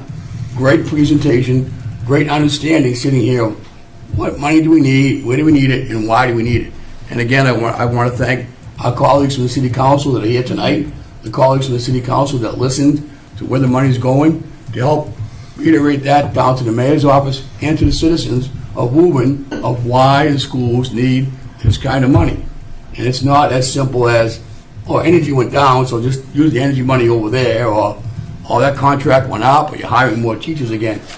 So that people have to get a little bit of grasp on it, that this tonight is just a draft proposal, and it's a great presentation. There's going to be more to come with more ammunition and more reasoning behind these numbers. So I appreciate all the work behind it. I appreciate having the city council members with us this evening, as always, and hope to get a successful budget down the road. But again, anybody at home watching tonight's meeting or sitting in the audience there tonight, panic over the numbers you see. This is a draft proposal, as indicated by Mr. Dizio. Even the cost of living increases aren't in there for anyone. So there's still more to come, but I appreciate tonight's presentation. Thank you. Any other questions? Ms. Nagel, Ms. Nagel and then Ms. Chisholm. Yeah, I just wanted to say that thank you so much, Mr. Mulrennan, for bringing that up. I know when this was presented to us in the Finance Subcommittee, I think Dr. Crowley may have said draft about 150 times. I did stop counting at some point. So it is very important to bring that up. And for folks who have had better things to do than to follow budget processes in the past, and may just be finding themselves following the budget process this time, it is a process. It is a long collaborative process of presenting and figuring out what can be done within this larger city scope, where our job is to, as Dr. Crowley likes to remind us, advocate for the schools and the district and those needs. But the mayor's job is then to do so with a much wider lens for the city. So it's a draft, it's a draft, it's a draft. I won't do the 150 times though. And Ms. Chisholm, yes. I just want to remind everybody, student-facing, I love when people say we're only going to do this, or we just want to add that, or only support student-facing. I think the assistant director for Lenny is probably the most student-facing, because if these buildings are not ready to be open, we don't have kids facing anybody. So I think that we have to put that into perspective and realize that that's a very important position. And sitting here with Mr. Mulrennan for the years we have, I think this goes back to when we had Roy Robley needed one back probably 15, 18 years ago, was asking for one. It's been an ask probably every single year. And I think that after this year with the snow and the hours that he has put in, I can't imagine being his wife. But anyway, but it's just that this is something that we need to take seriously and put a big push to make this happen, because we have a big district that needs a lot of help. And we're doing a lot of things in-house that's saving us a lot of money by his ability to do that. So I just want to make sure that we push for that really hard. And again, it's a draft. We'll work on it. But the things that are presented to us tonight are things we need to keep our system going. So I just hope that we, keep that in perspective and realize, it's 5% almost, but it's probably the lowest one we've had in a while. But we're going to need it, and we'll move forward. Dr. Ryan, would you like to add anything? Yeah, one quick comment. There was some discussion tonight regarding the nurse that is requested at the Kennedy. And I just want to point out that, yes, there's, I believe, 501 students, which is a significantly high number. The other issue is that the acuity of visits at that school, we have approximately 40 students that fall into the categories of either type 1 diabetics, asthmatics, EpiPens, or seizure disorders. So it's actually a combination of the volume and the acuity, both, that really makes it a safety issue at this point. Any other questions on FY27? Dr. Crowley? Just as a closing remark, I would just say we are very fortunate in Woburn to have the support of the school committee and the city council and the mayor. I am grateful of that. I think I said that earlier. One of the things that I was thinking of when you were talking, I do believe that our Friday visits to schools have helped to increase understanding of people on the school committee and the city council, because genuinely our kids need more than they've ever needed, and our staff need more than they've ever needed. Ms. Wetzel, you pointed out, I believe, a new window. Like, we're in school, so you see these things, and we're in and out of classrooms, and our kids are actively engaged with new curriculums. And so I just, again, am grateful for the support of the elected officials, but also the teachers and staff that serve our children every day. Thank you. Moving on to our next item on the agenda, policy BEDC, school committee quorum. Samantha Stone. Oh my God, Samantha Stone. I'm sorry. More importantly, we have Samantha Stone, who is here to talk about Kindness Day. Thank you for your patience, Ms. Stone. You know, I love a good discussion about STEM programs and budgets and all the things. So I met students. It was a lovely way to have my evening. So, thank you for having me. I'm really appreciative of being here. I have to tell you, my less students left the Woburn Public School System a number of years ago, but boy, do I wish there was an early college program when they were there. Me too. My bank account might be just a little bit bigger. So, thank you very much. Do you want me to just talk for a little bit? Yeah, if you don't mind. Excellent. So I'm very excited. On March 18th will be our third annual Kindness Day. For those of you who might not have been around when we did the first one, it really was born out of creating the community outreach function in the at City Hall. And we wanted to do something that brought people together. Honestly, I didn't know if 2 people would participate. I had very low expectations when we do something like this. And as always, Woburn shocked us, right? Woburn said, we want this, we need this, and we're going to participate in it. And so I'm really excited. Every year it gets a little bit bigger. We have more people participate in more ways. So this year we have decided to do it on the half day, and we did that in part because we had a lot of parents say, we love this, and we want, we have to have half day, so can we fill it with good things that our children can do to give back to the community and have fun and earn yes hours and do all that. So This year, I'm especially happy because it falls into this terrible part of the winter where it is just ugly out, right? It's just like there's no leaves on the trees and the snow is dirty and we are sick of cold and all of that. But it is not yet spring. And so we did time it that way originally. And this year, I think that has extra meaning. So our hope is that this is a great opportunity, no matter where people are across the city, there is a way for them to participate in Kindness Day. And that could be something they do completely on their own and just sort of recognize it and do something nice, or it could be that they participate in one of the very many public events that are happening, or many organizations do private things that don't get necessarily seen or talked about. For example, we have an organization that's providing lunch to staff at the Alta Vista School, right? So there's lots of amazing ways for people to participate in 15 minutes. We've had some people who spend their whole day on Kindness Day with us, and we love that too. But our hope is that it creates a movement and it creates things to keep going for a long time. We like to say, make kindness contagious, and I think that Woburn has proven their capability of doing that. I'm really excited. So we have many of our favorites from the last 2 years that are coming back, but we have lots of new things this year as well, new groups that are participating, new types of activities, and so I'm thrilled. I'm very appreciative that at the high school, they have asked to host a donation drive for hand warmers and socks that go to our partner who does homeless outreach. So I'm really pleased that they are doing that. And then we have, like I said, at the Spence Farm at the half day, so 12:30 to 2:30, host of free activities that are super fun. Tor Construction's giving away free ice cream. That's a bonus. I always love that.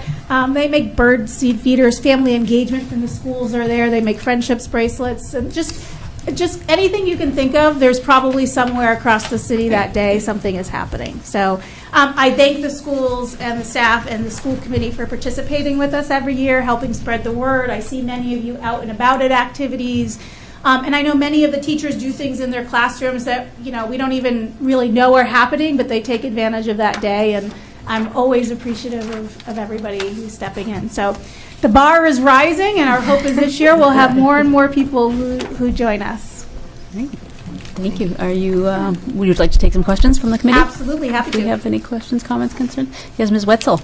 No questions, more just thank you for the tremendous amount of work that goes into this. I've participated the past few years. I have my Woburn Kindness sticker on my laptop here, and my kids too love it, and we will definitely be at Spence Farm or throughout the community. But I love how you get so many players involved in it, and the senior center, like every organization inside the city does things and helps participate, so I think it's just wonderful and ever growing, and I can't wait to see what next year brings. But so really just thank you. Thank you. And I have some fabulous Wetzel child art up at the Resource Center that makes me smile every day.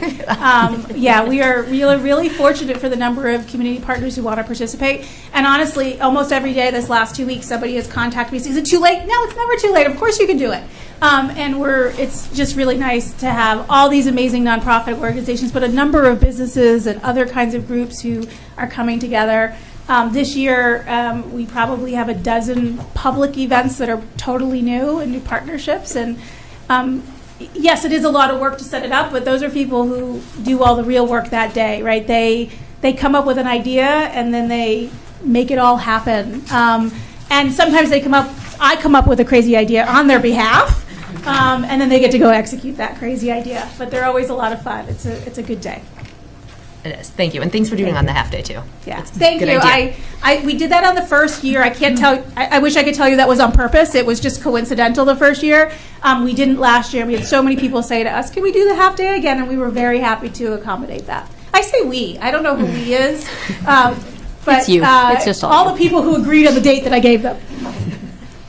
Excellent. Yes, Ms. Vice Chair Crowley. Sam, did you mention how someone can look up the schedule? Thank you for asking that. I'm really glad. So there is lots of groups who are sharing information about their individual activities, but the easiest way to go see all the things that are happening in public anyways is to go to woburnma.gov, which is the city's website, and then it's just /Woburn Cares. So it's linked from the calendar as well, but that URL has a running list, and it's organized by time, so you can kind of see what's there, where it is, what it is. There are some things that are sort of pre-set up, so we have some food donation drives and things that are already out there. People want to get a jump on it. The community fridge this year, these are awesome. I actually have to restock. They've been very popular. They're basically takeout containers with labels, so you can take it home, and whenever you've got leftovers or an extra meal, throw it in there, and you just remember to drop it off at the fridge. Yeah, Jesse's looking very happy. I love it. So I was, again, I said this would be a great idea, and someone else made it happen. Kristen Risley and her team did great things with those containers. So, like I said, tons of great ways to participate, and we hope that all of you will do something that day. If you hope you spread the word, and thank you for asking where to get the list of activities. And I would say check it, because we are adding things every couple of days. And folks can just come, they wake up in the morning, they're like, oh my goodness, I forgot it was Kindness Day. I can just join this activity. Absolutely. So everything is free. Let me just say that. So if it's like building or assembling something, all the supplies are provided for you to do that. There are some donation things, which obviously you're making a donation, so those are not free technically. They're just show up, come to things. That's what we want. We want people to meet folks they maybe don't know before, right? This is a great opportunity to come together and meet some neighbors in Woburn that you might not have interacted, or to bring some good friends with you. There's really just two exceptions to that. And if you just show up, it'll be fine. But there's two people who are asking for reservation. There's a class, this is a balanced class for people who are 60 or older at a physical therapy location. And they want to make sure they have the right number of physical therapists on hand. So they do ask for a reservation. Again, if you just show up, they'll make it work. And there's a veterans. Don't tell anybody. Right. That's a secret. Yeah, and there's a veterans breakfast at the Delaney at the Vale for veterans, and they are asking just to give a heads up about how many people you think will come. Again, they just want to make sure they have enough food, but for the most part, show up, come, and maybe you just yourself think of something that day that you do a little bit extra if the schedule of things doesn't neatly fit. But literally from 7 in the morning till 7 o'clock at night, there are things happening across the city. So hopefully everybody can find something. Any more questions yes, Ms. Nagel? What would you say to folks who, it's March 18th, they know that their day is full, they're not going to be able to make it. How can they show up, despite not being able to physically show up, to Kindness Day in advance or after or year-round? What would you say to them? I'm really glad that you asked that, because I think that is really important. So in their day, they're going to be interacting with people somewhere. It may be that they are on a long commute on their way to an appointment. It may be that they have their routine coffee stop. It may be all those things. That day, they can just turn around and smile at somebody. They can wish them a happy Kindness Day. They can help spread the word about this. They can share this calendar of events with other people, even if they're things that they can't go to. So our hope is that no matter what, there'll be an opportunity to do that. But Kindness Day is just a day, right? Like, it's a big day. We put a lot of time and effort into planning it, but the point is not about March 18th. The point is that we show up for each other and we show how much Woburn supports each other. And so our hope is that even if you can't do the thing you wanted to that moment, those organizations need support every day, all the time, and there will be ways for you to be able to continue that. So thank you for asking that. Thank you. Thank you, Ms. Nagel. Any more questions for Ms. Stone? Thank you so much for coming out tonight. Yeah, thank you all. I really appreciate it. Thank you. Now, policy BEDC, school committee quorum.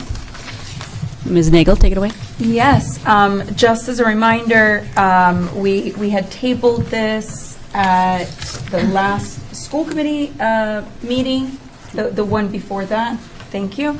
And the reason being, we are recommending that we remove BEDC school committee quorum from our policy manual because the language, which is, it's one line, is already included in our policy BEDF. So, do I say any deliberation or do you? You may make a motion. Okay, then can I make a motion to remove this policy BEDC from our policy manual? Second. I have a motion and a second. Any discussion on the motion? All those in favor? Aye. Any opposed? The ayes have it. Thank you, Ms. Nagel. Thank you for decluttering our policy manual. And thank you for taking up the mantle. After that, we have buffer zone policy, also known as JC, attendance areas. Ms. Crowley, Vice Chair Crowley, would you like to discuss? Thank you, Madam Chair. So as the public knows and the committee members know, this policy ran through resources and capital planning because of the intersection between this policy and the space capacity issues that continue on in the Woburn Public Schools. This policy, JC attendance areas, is going to establish what are called buffer zones, which are going to be attendance areas, and as you can see on the screen before you. This policy allows the administration to create certain areas in the city of Woburn in which they have the authority to reassign students that are newly entering the district or either older than kindergarten or new kindergarten students. And this is taken action by the administration when there are such things as overcrowding, sudden growth in enrollment, or there are needs in the building that kind of create this need. So this is a very important policy that we read 3 times now at the public, at the desk, at the table of the school committee, and so we are now looking to enact this policy. We read it line by line at resources.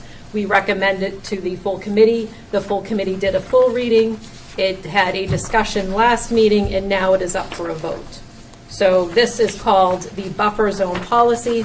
I also want the public to be aware of the fact that an addendum to this policy is in fact a phased 3 map that holds the component areas that will be part of the buffer zone. And so this is the map that will actually be the buffer zones that are created by the policy.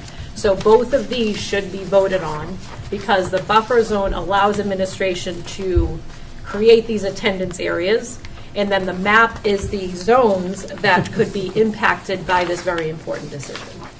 So I think that concludes my presentation on it. I just didn't know if Assistant Superintendent Young had any more elaboration. I haven't answered any questions. Okay. All right. And so the reason why, and another thing I want the public to be aware of, is that this is going to be presented at the kindergarten orientation. And so they're going to be informed of these buffer zones, and they're going to be informed of this new policy for the Woburn Public Schools. And also, one aspect that the Resources and Capital Planning Subcommittee really enforced and really wanted to highlight is that we want this policy to be proliferated as much as possible, really publicized, that this is now how we're going to handle space capacity issues in the Woburn Public Schools. But we also should be very aware of the fact that these might not be enough. It might not be enough to create buffer zones. We may have to redistrict. This is a measure taken to avoid redistricting as a way to promote all of the reasons why you don't redistrict.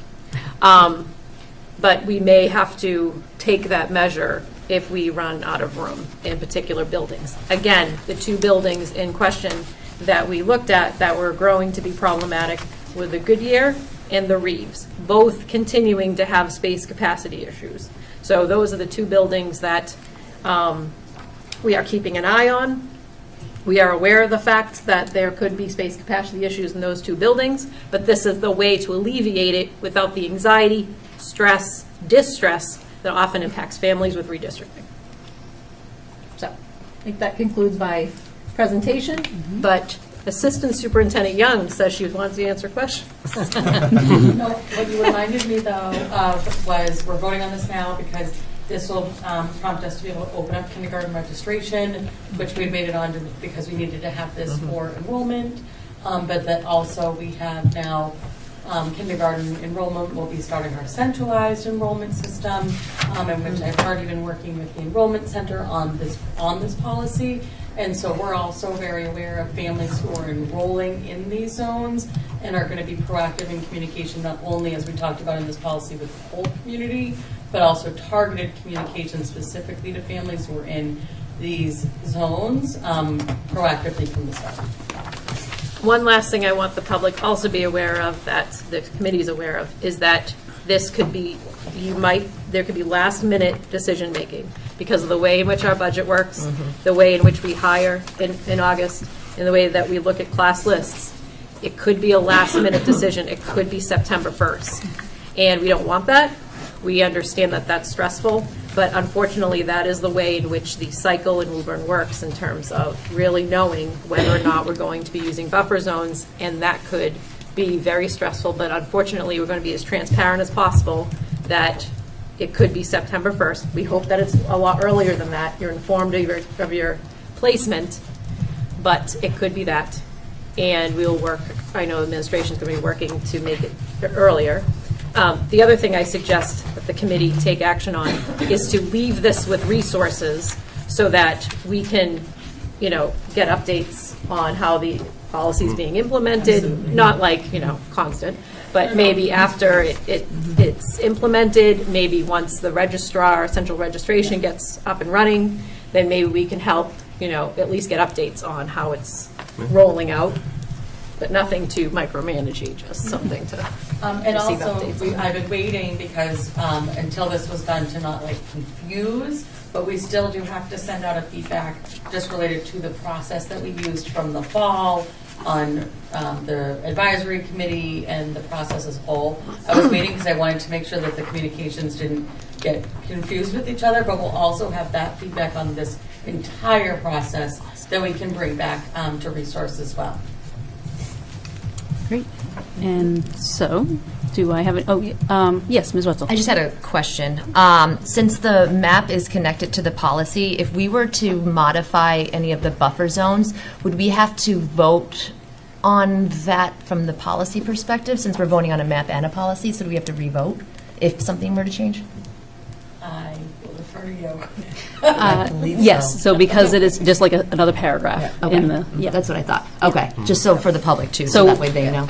And so when we review this in the winter, as we were planning to do, and if resources suggest any changes Part to of the the yearly. map. Yeah. Yeah. So it would be. Makes sense. Then there could be changes at that time, really anytime. But yes, we would then update the map that is connected to the policy on the website and what is shared out. Got it. Kind of like what we'll be doing when we look at the redistrict as a whole. It would just be part of that work with the advisory committee to then inform the community. Yeah. Okay. It's a good chance to get feedback. If the map doesn't change, it's a good chance. I think what we're trying to do is put in a process where we're looking at this more frequently. So I think that makes sense. Okay. Ms. Yeah, that Dangle? makes sense. And then my only other thought or thing was we talked about at resources when we talked about when we would let families know if they had to move. We did even discuss having a date attached to it, but because last minute shifts happened, we decided that didn't make sense because we didn't want to provide a date and not meet expectations. But every effort is going to be made Yeah. to be before it. Yes. But, that's really, it was the what can we guarantee is the written date, but every effort is being made to be before it. Yes. Exactly. Great. Thank you. Ms. Nagel? So procedurally, Yes, ma'am. bear with me, because the map is attached to the policy, why do we need to vote on the two things as separate items? No, we're voting, it's one vote for the entire package. For JC attendance areas, front and back, plus the map that is going to be Correct. linked. Yes, that's Correct. one vote. It's one vote. Okay, perfect. Thank you. Excellent. Any other questions? If not, we can take a motion of some sort. I'll make a motion to approve policy JC attendance areas with the map as the addendum. And the map is called Phase 3 map. Second. I have a second. Any discussion on the motion? All those in favor? Aye. Any opposed? All right, the ayes have it. Thank you, folks. And away you go. So you also have JCA in your packet, but that was just because it was mentioned. JCA is not changing, as we know. Just more information for everybody. Finally, we have policies on subcommittees. Thank you, everyone, for providing draft policies for their subcommittees. These were all in your packet as well. And so I did also add the finance subcommittee, just so we can look at it as a whole as well, and potentially make any changes since this is from the bylaws of 1986. So I guess I'll open it up to, we can go one by one. So with finance, are there any? I would like to change just on it says meet for the purpose of reviewing the list of bills, add in the balance of accounts. And then I'd also like to add into review and make recommendations to the full committee on our yearly school budget. All right, so I will update the document with those changes suggested. And then, so as we move forward with these tabled and then discussed, that will be visible. And if you want, I could do the personnel one, but I think that should remain separate in case we don't always keep finance and personnel together. I think that's fine. Okay, I can do that for the next one. We can, going to throw something together. Initially they were not together, and I think that this just says there is a committee that talks about these things. Finance, there is a committee that talks about personnel. Doesn't mean you can't do both. Correct. Policy, BDEC. Any comments on this one? Nothing. BDED, curriculum and data trends. Anybody have any thoughts on that one? I think we all did a fantastic job on these, and that's what it is. Beautiful. BDEE, student services and achievement. Ms. Wetzel, Oh, that's me. do you have any change of heart in here? No, nope. I did have a question, though. Once we read these, are these going to, this is like a first reading, and then we'll adopt it as So we do we any can policy? table it. Yep. Someone can make a motion to table these, Yep. and then we will discuss it the next, and then we will take action. That's what I thought, just making sure. Same as all those standard ones. BDEF, resources and capital planning. Clean No it. changes. And BDEG, community relations. Looks good to me, Madam Chair. Excuse me. Looks good to me. All right, so I will take a motion on, as discussed, BEDB through, I guess we can do it one at a time. I don't know. I'd like to make a motion to table these for first reading. Okay. And we are tabling just for Ms. McLeod's. We are, can I just read through all of them? You can do the Like letters. The letters, yeah. We would be tabling B, D, E, B, B, D, E, C, B, D, E, D, B, D, E, E, B, D, E, F, B, D, E, G. We have a motion. Second. And a second. Any discussion on the motion? All those in favor? Aye. All those opposed? The ayes have it. So I will update this running document with the discussion from Ms. Chisholm, and then I will also add, we can table at our next meeting, the personnel subcommittee as well. All right, moving on to subcommittee reports, Finance and Personnel I Subcommittee. do have my minutes here somewhere on one of these wonderful things. We did meet to go over the budget, which was wonderful. 3-2? Here we go. And 3/2/26 at 3:30 here at the Joyce Middle School Conference Room. In attendance was Superintendent Matt Crowley, Financial Director Alex Dizio, spelled that wrong, Assistant Director Patty McKinnon, and School Committee members Jesse Wetzel, Marie Nagel, and myself. The topics to be discussed were warrants that were dated 2/27/26. Warrant 1 was for $332,233.39. Warrant 2 was for $165,4652. Warrant 3 was for $1,106,762.56. And I'm going to have a motion on that to approve those. Motion to approve. Second. I have a motion and a second. Any discussion on the motion? All those in favor? Aye. Any opposed?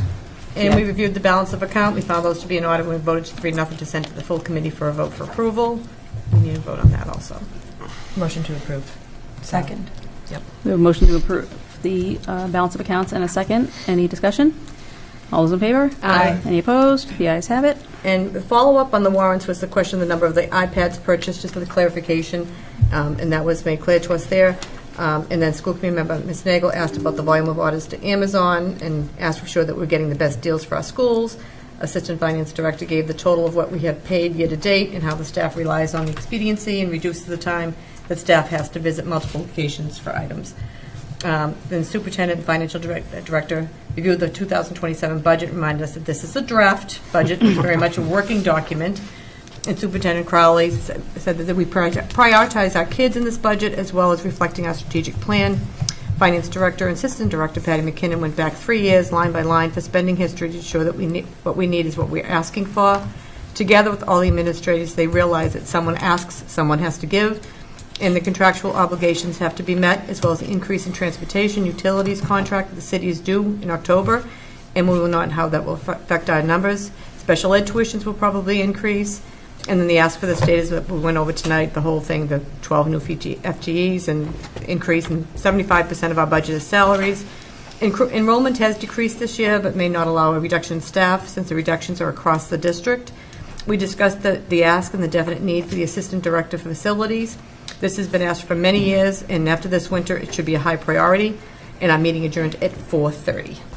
Thank you, Ms. Chisholm. Any questions for the Finance and Personnel Subcommittee? No? And we also received amended minutes. Yes. That need to also be, I guess you can present those as well. Yep.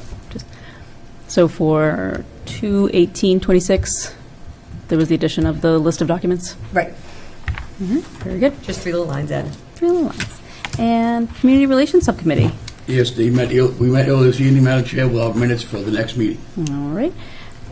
Curriculum and data trends. We have not met. We're looking to schedule a meeting in the next 2 weeks. Excellent. Policy Subcommittee coming up. We did not meet because the weather does not like policy. That's what I've learned since we've suffered. But we will be meeting on Friday, March 20th at 8 a.m. here. We did receive some correspondence about the meeting times from Ms. Rachel Kuberry, and those were well received in terms of the timing not fitting in for some of our constituents. We're trying to work through making sure that we are, as a policy subcommittee, meeting regularly so that we are able to go through the many policies that we regularly need to be reviewing and updating, and have added public comment to the end of the agenda to hopefully make that easier for anyone that does wish to come and perhaps provide public comment later. Thank you very much. Resources and Capital Planning. We have not met. Student Services and Achievement. Yes, we met February 25th at 6 p.m. here in the conference room. In attendance were myself, Mr. Mulrennan, Mr. Oliveira, and Dr. Ryan. We had public comment. We didn't have one from the public speak. Then we had an update from Dr. Ryan, and you'll notice a link to just a brief set of notes that she provided, so I have those linked in my minutes. Staffing update, we have 2 psychology openings, the Kennedy and the high school, and we're continuing to staff for early ESY, or our summer school. Program updates, as I mentioned earlier, high enrollment in the incoming kindergarten and current kindergarten classes in our RISE program. And budget updates, we're currently on track. Several students are referred to out-of-district placements, and many are on wait lists. And we just had a professional development in February the 13th, all about wellness, and it was a great opportunity for staff to connect and recharge and engage in positive team building. And program implementations and initiatives, we are using the second step curriculum. It's in our early childhood program, and we are preparing our FY27 budget, which we talked about today. And then there was a question from CPAC that was raised at our last meeting, school committee meeting, and that was addressed by Dr. Ryan. It was about the $50,000 grant we got for timeout regulation, and we are using that to help support staff training inside of our buildings to have positive and behavioral supports. We already do a great job at that, but this was just an enhancement, and those people trained can also help spread the word to our other students, or our other staff members, excuse me. Circuit breaker, the district continues to monitor the circuit breaker reimbursement. And next we had an update from CPAC, Special Education Parent Advisory Council, and Mara Meehan Petty provided that. She is the secretary. Membership and engagement, CPAC membership continues to grow, which is wonderful. Community recognition, their president, Adam Chapman, received recognition in the Federation for Children with Special Needs publication on the Chill Zone they did at the Festival on the Common. So that was a space where families could go during the festival inside the library if they needed a space that was just a little bit more sensory friendly. Events and programming, they had a virtual programming Dads in the IEP process. It was co-hosted by Mr. Chapman and his son Jacob, very well attended by community members and received positive feedback. I was at that and it was really wonderful. And it was done virtually, so it was very easy for people to attend. Accessibility and community collaboration, Rory Listrom, she is the director of the Parks and Rec here in Woburn, was at their meeting, and she provided an update on March 18th at 6:15 p.m. at the Woburn Public Library. She will be hosting a playground meeting, so they're building a new playground at Library Field next to the police station, and they're hoping, accessible playground, and they're hoping for community input. So if anyone's interested, March 18th at 6:15 at the Public Library. And upcoming CPAC event, their transition fair. This is the 20th year of doing that, and that's March 25th, so coming right around the corner. It's open to all families, regardless if you have kids in elementary, preschool, all through high school. It's a great opportunity. There'll be plenty of organizations from all across the Commonwealth there with resources and support. And any information you might need, you can find that on the CPAC's website as well as their Facebook page. And then on Kindness Day, the CPAC is collaborating with the Commission on Disabilities, and they'll be at Studio Cafe at 1 p.m. for anyone that wants to stop by and ask questions or just have fun. And then to note, the organizational updates, they will be nominating officers at their May meeting, and they're planning already for next year, and they're hoping to do more community outreach events and something for the summer as well.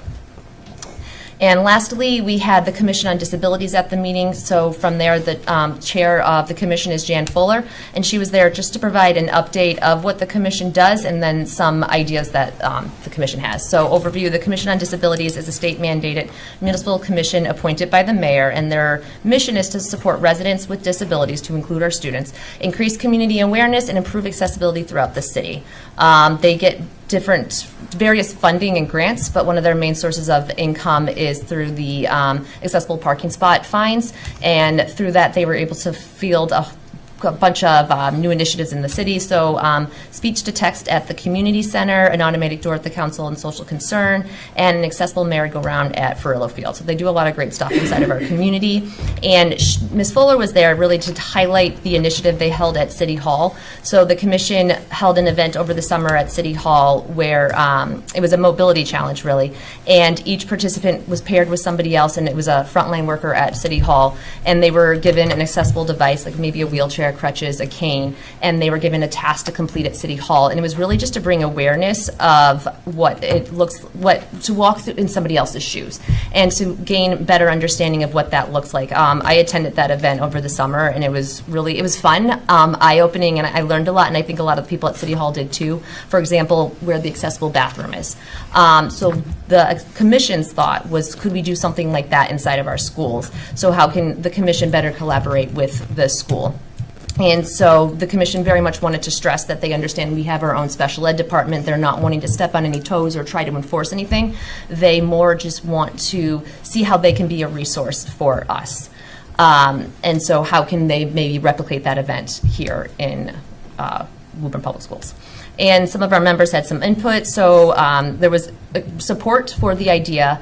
There was some suggestions of how we can coordinate with principals and maybe spread the word that way. Is there a way we can potentially down the line involve students in this? And then something that Mr. Mulren, I think, mentioned was the importance of sign language interpreters at our events, and maybe if the commission has additional funds, if that's something that we can collaborate on.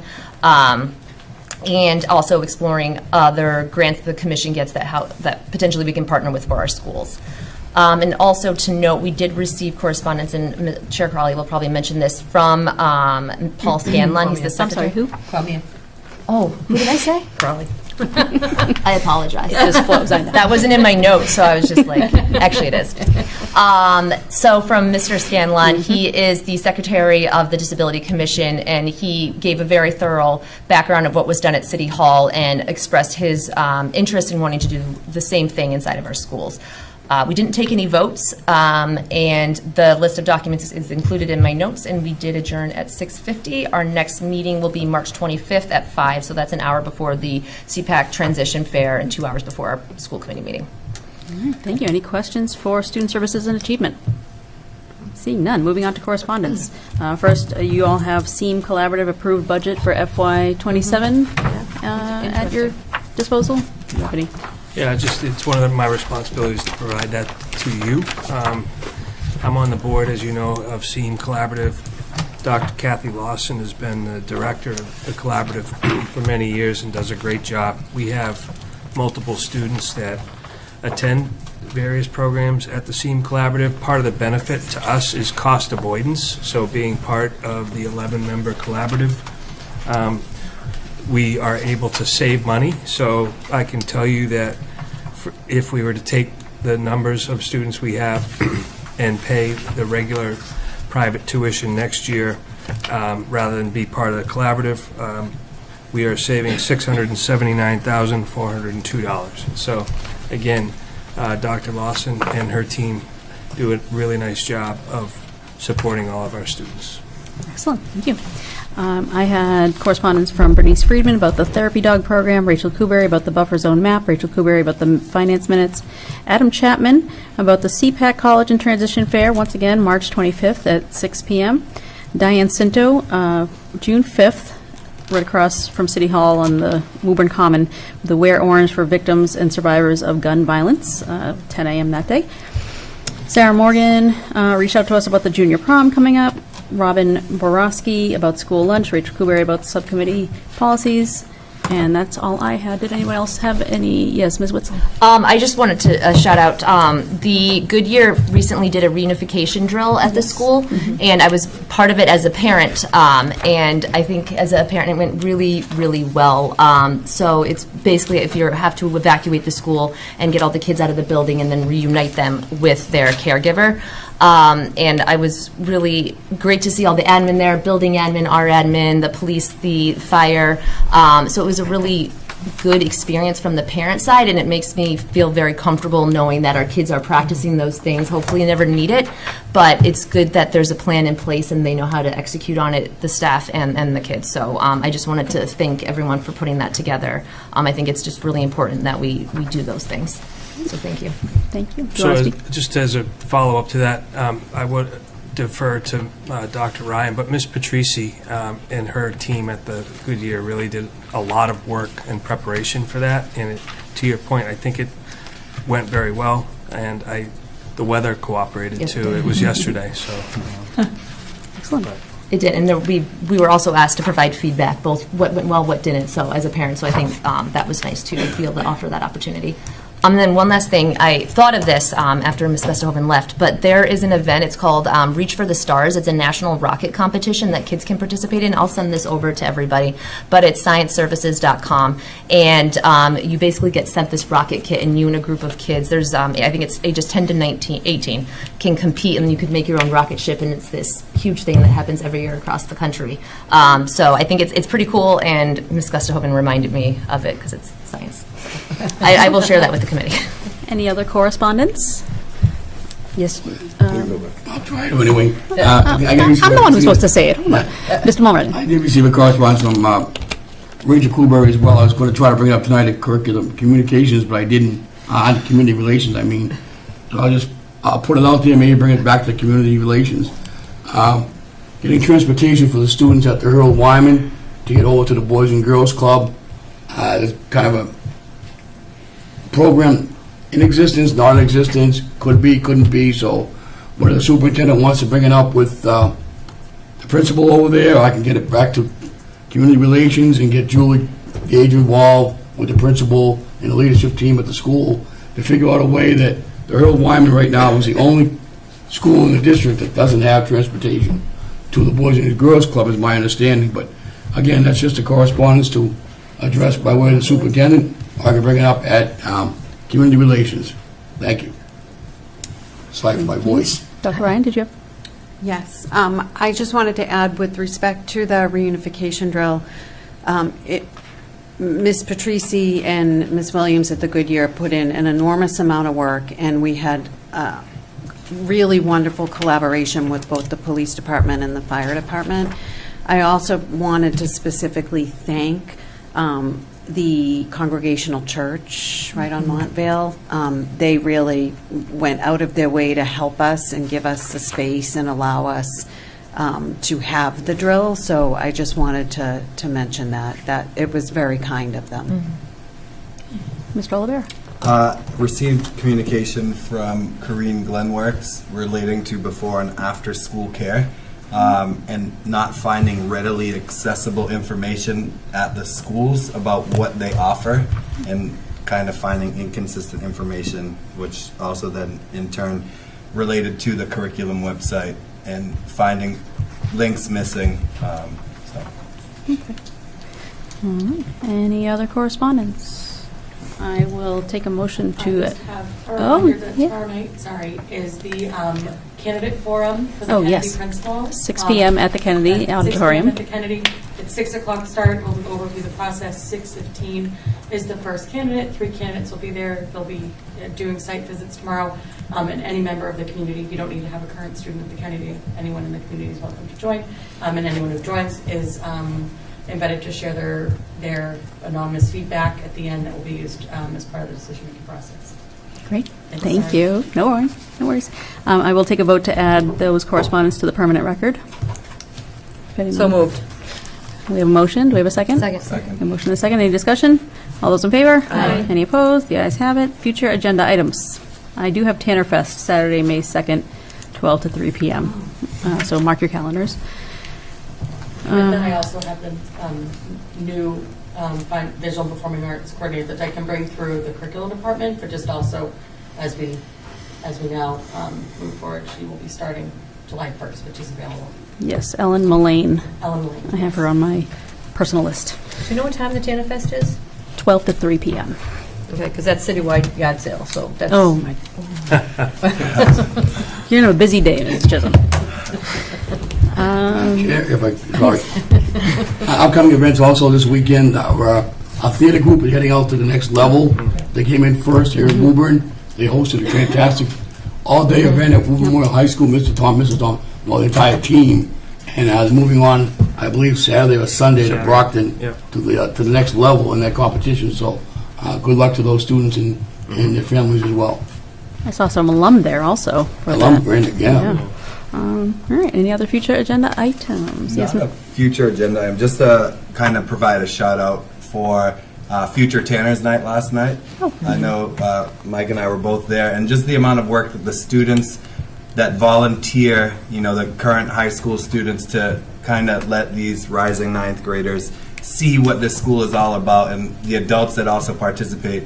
It's really great to see the community step up like that to give that experience. Excellent. Thank you. Okay. Anything else? All right. Do we have an executive session? No. All right. With that, I'll take a motion to adjourn. Good. Oh, we did. So moved. Yeah. And if you have a second? Any discussion? All those in favor? Aye. All those opposed? The ayes have it. Thank you, everyone.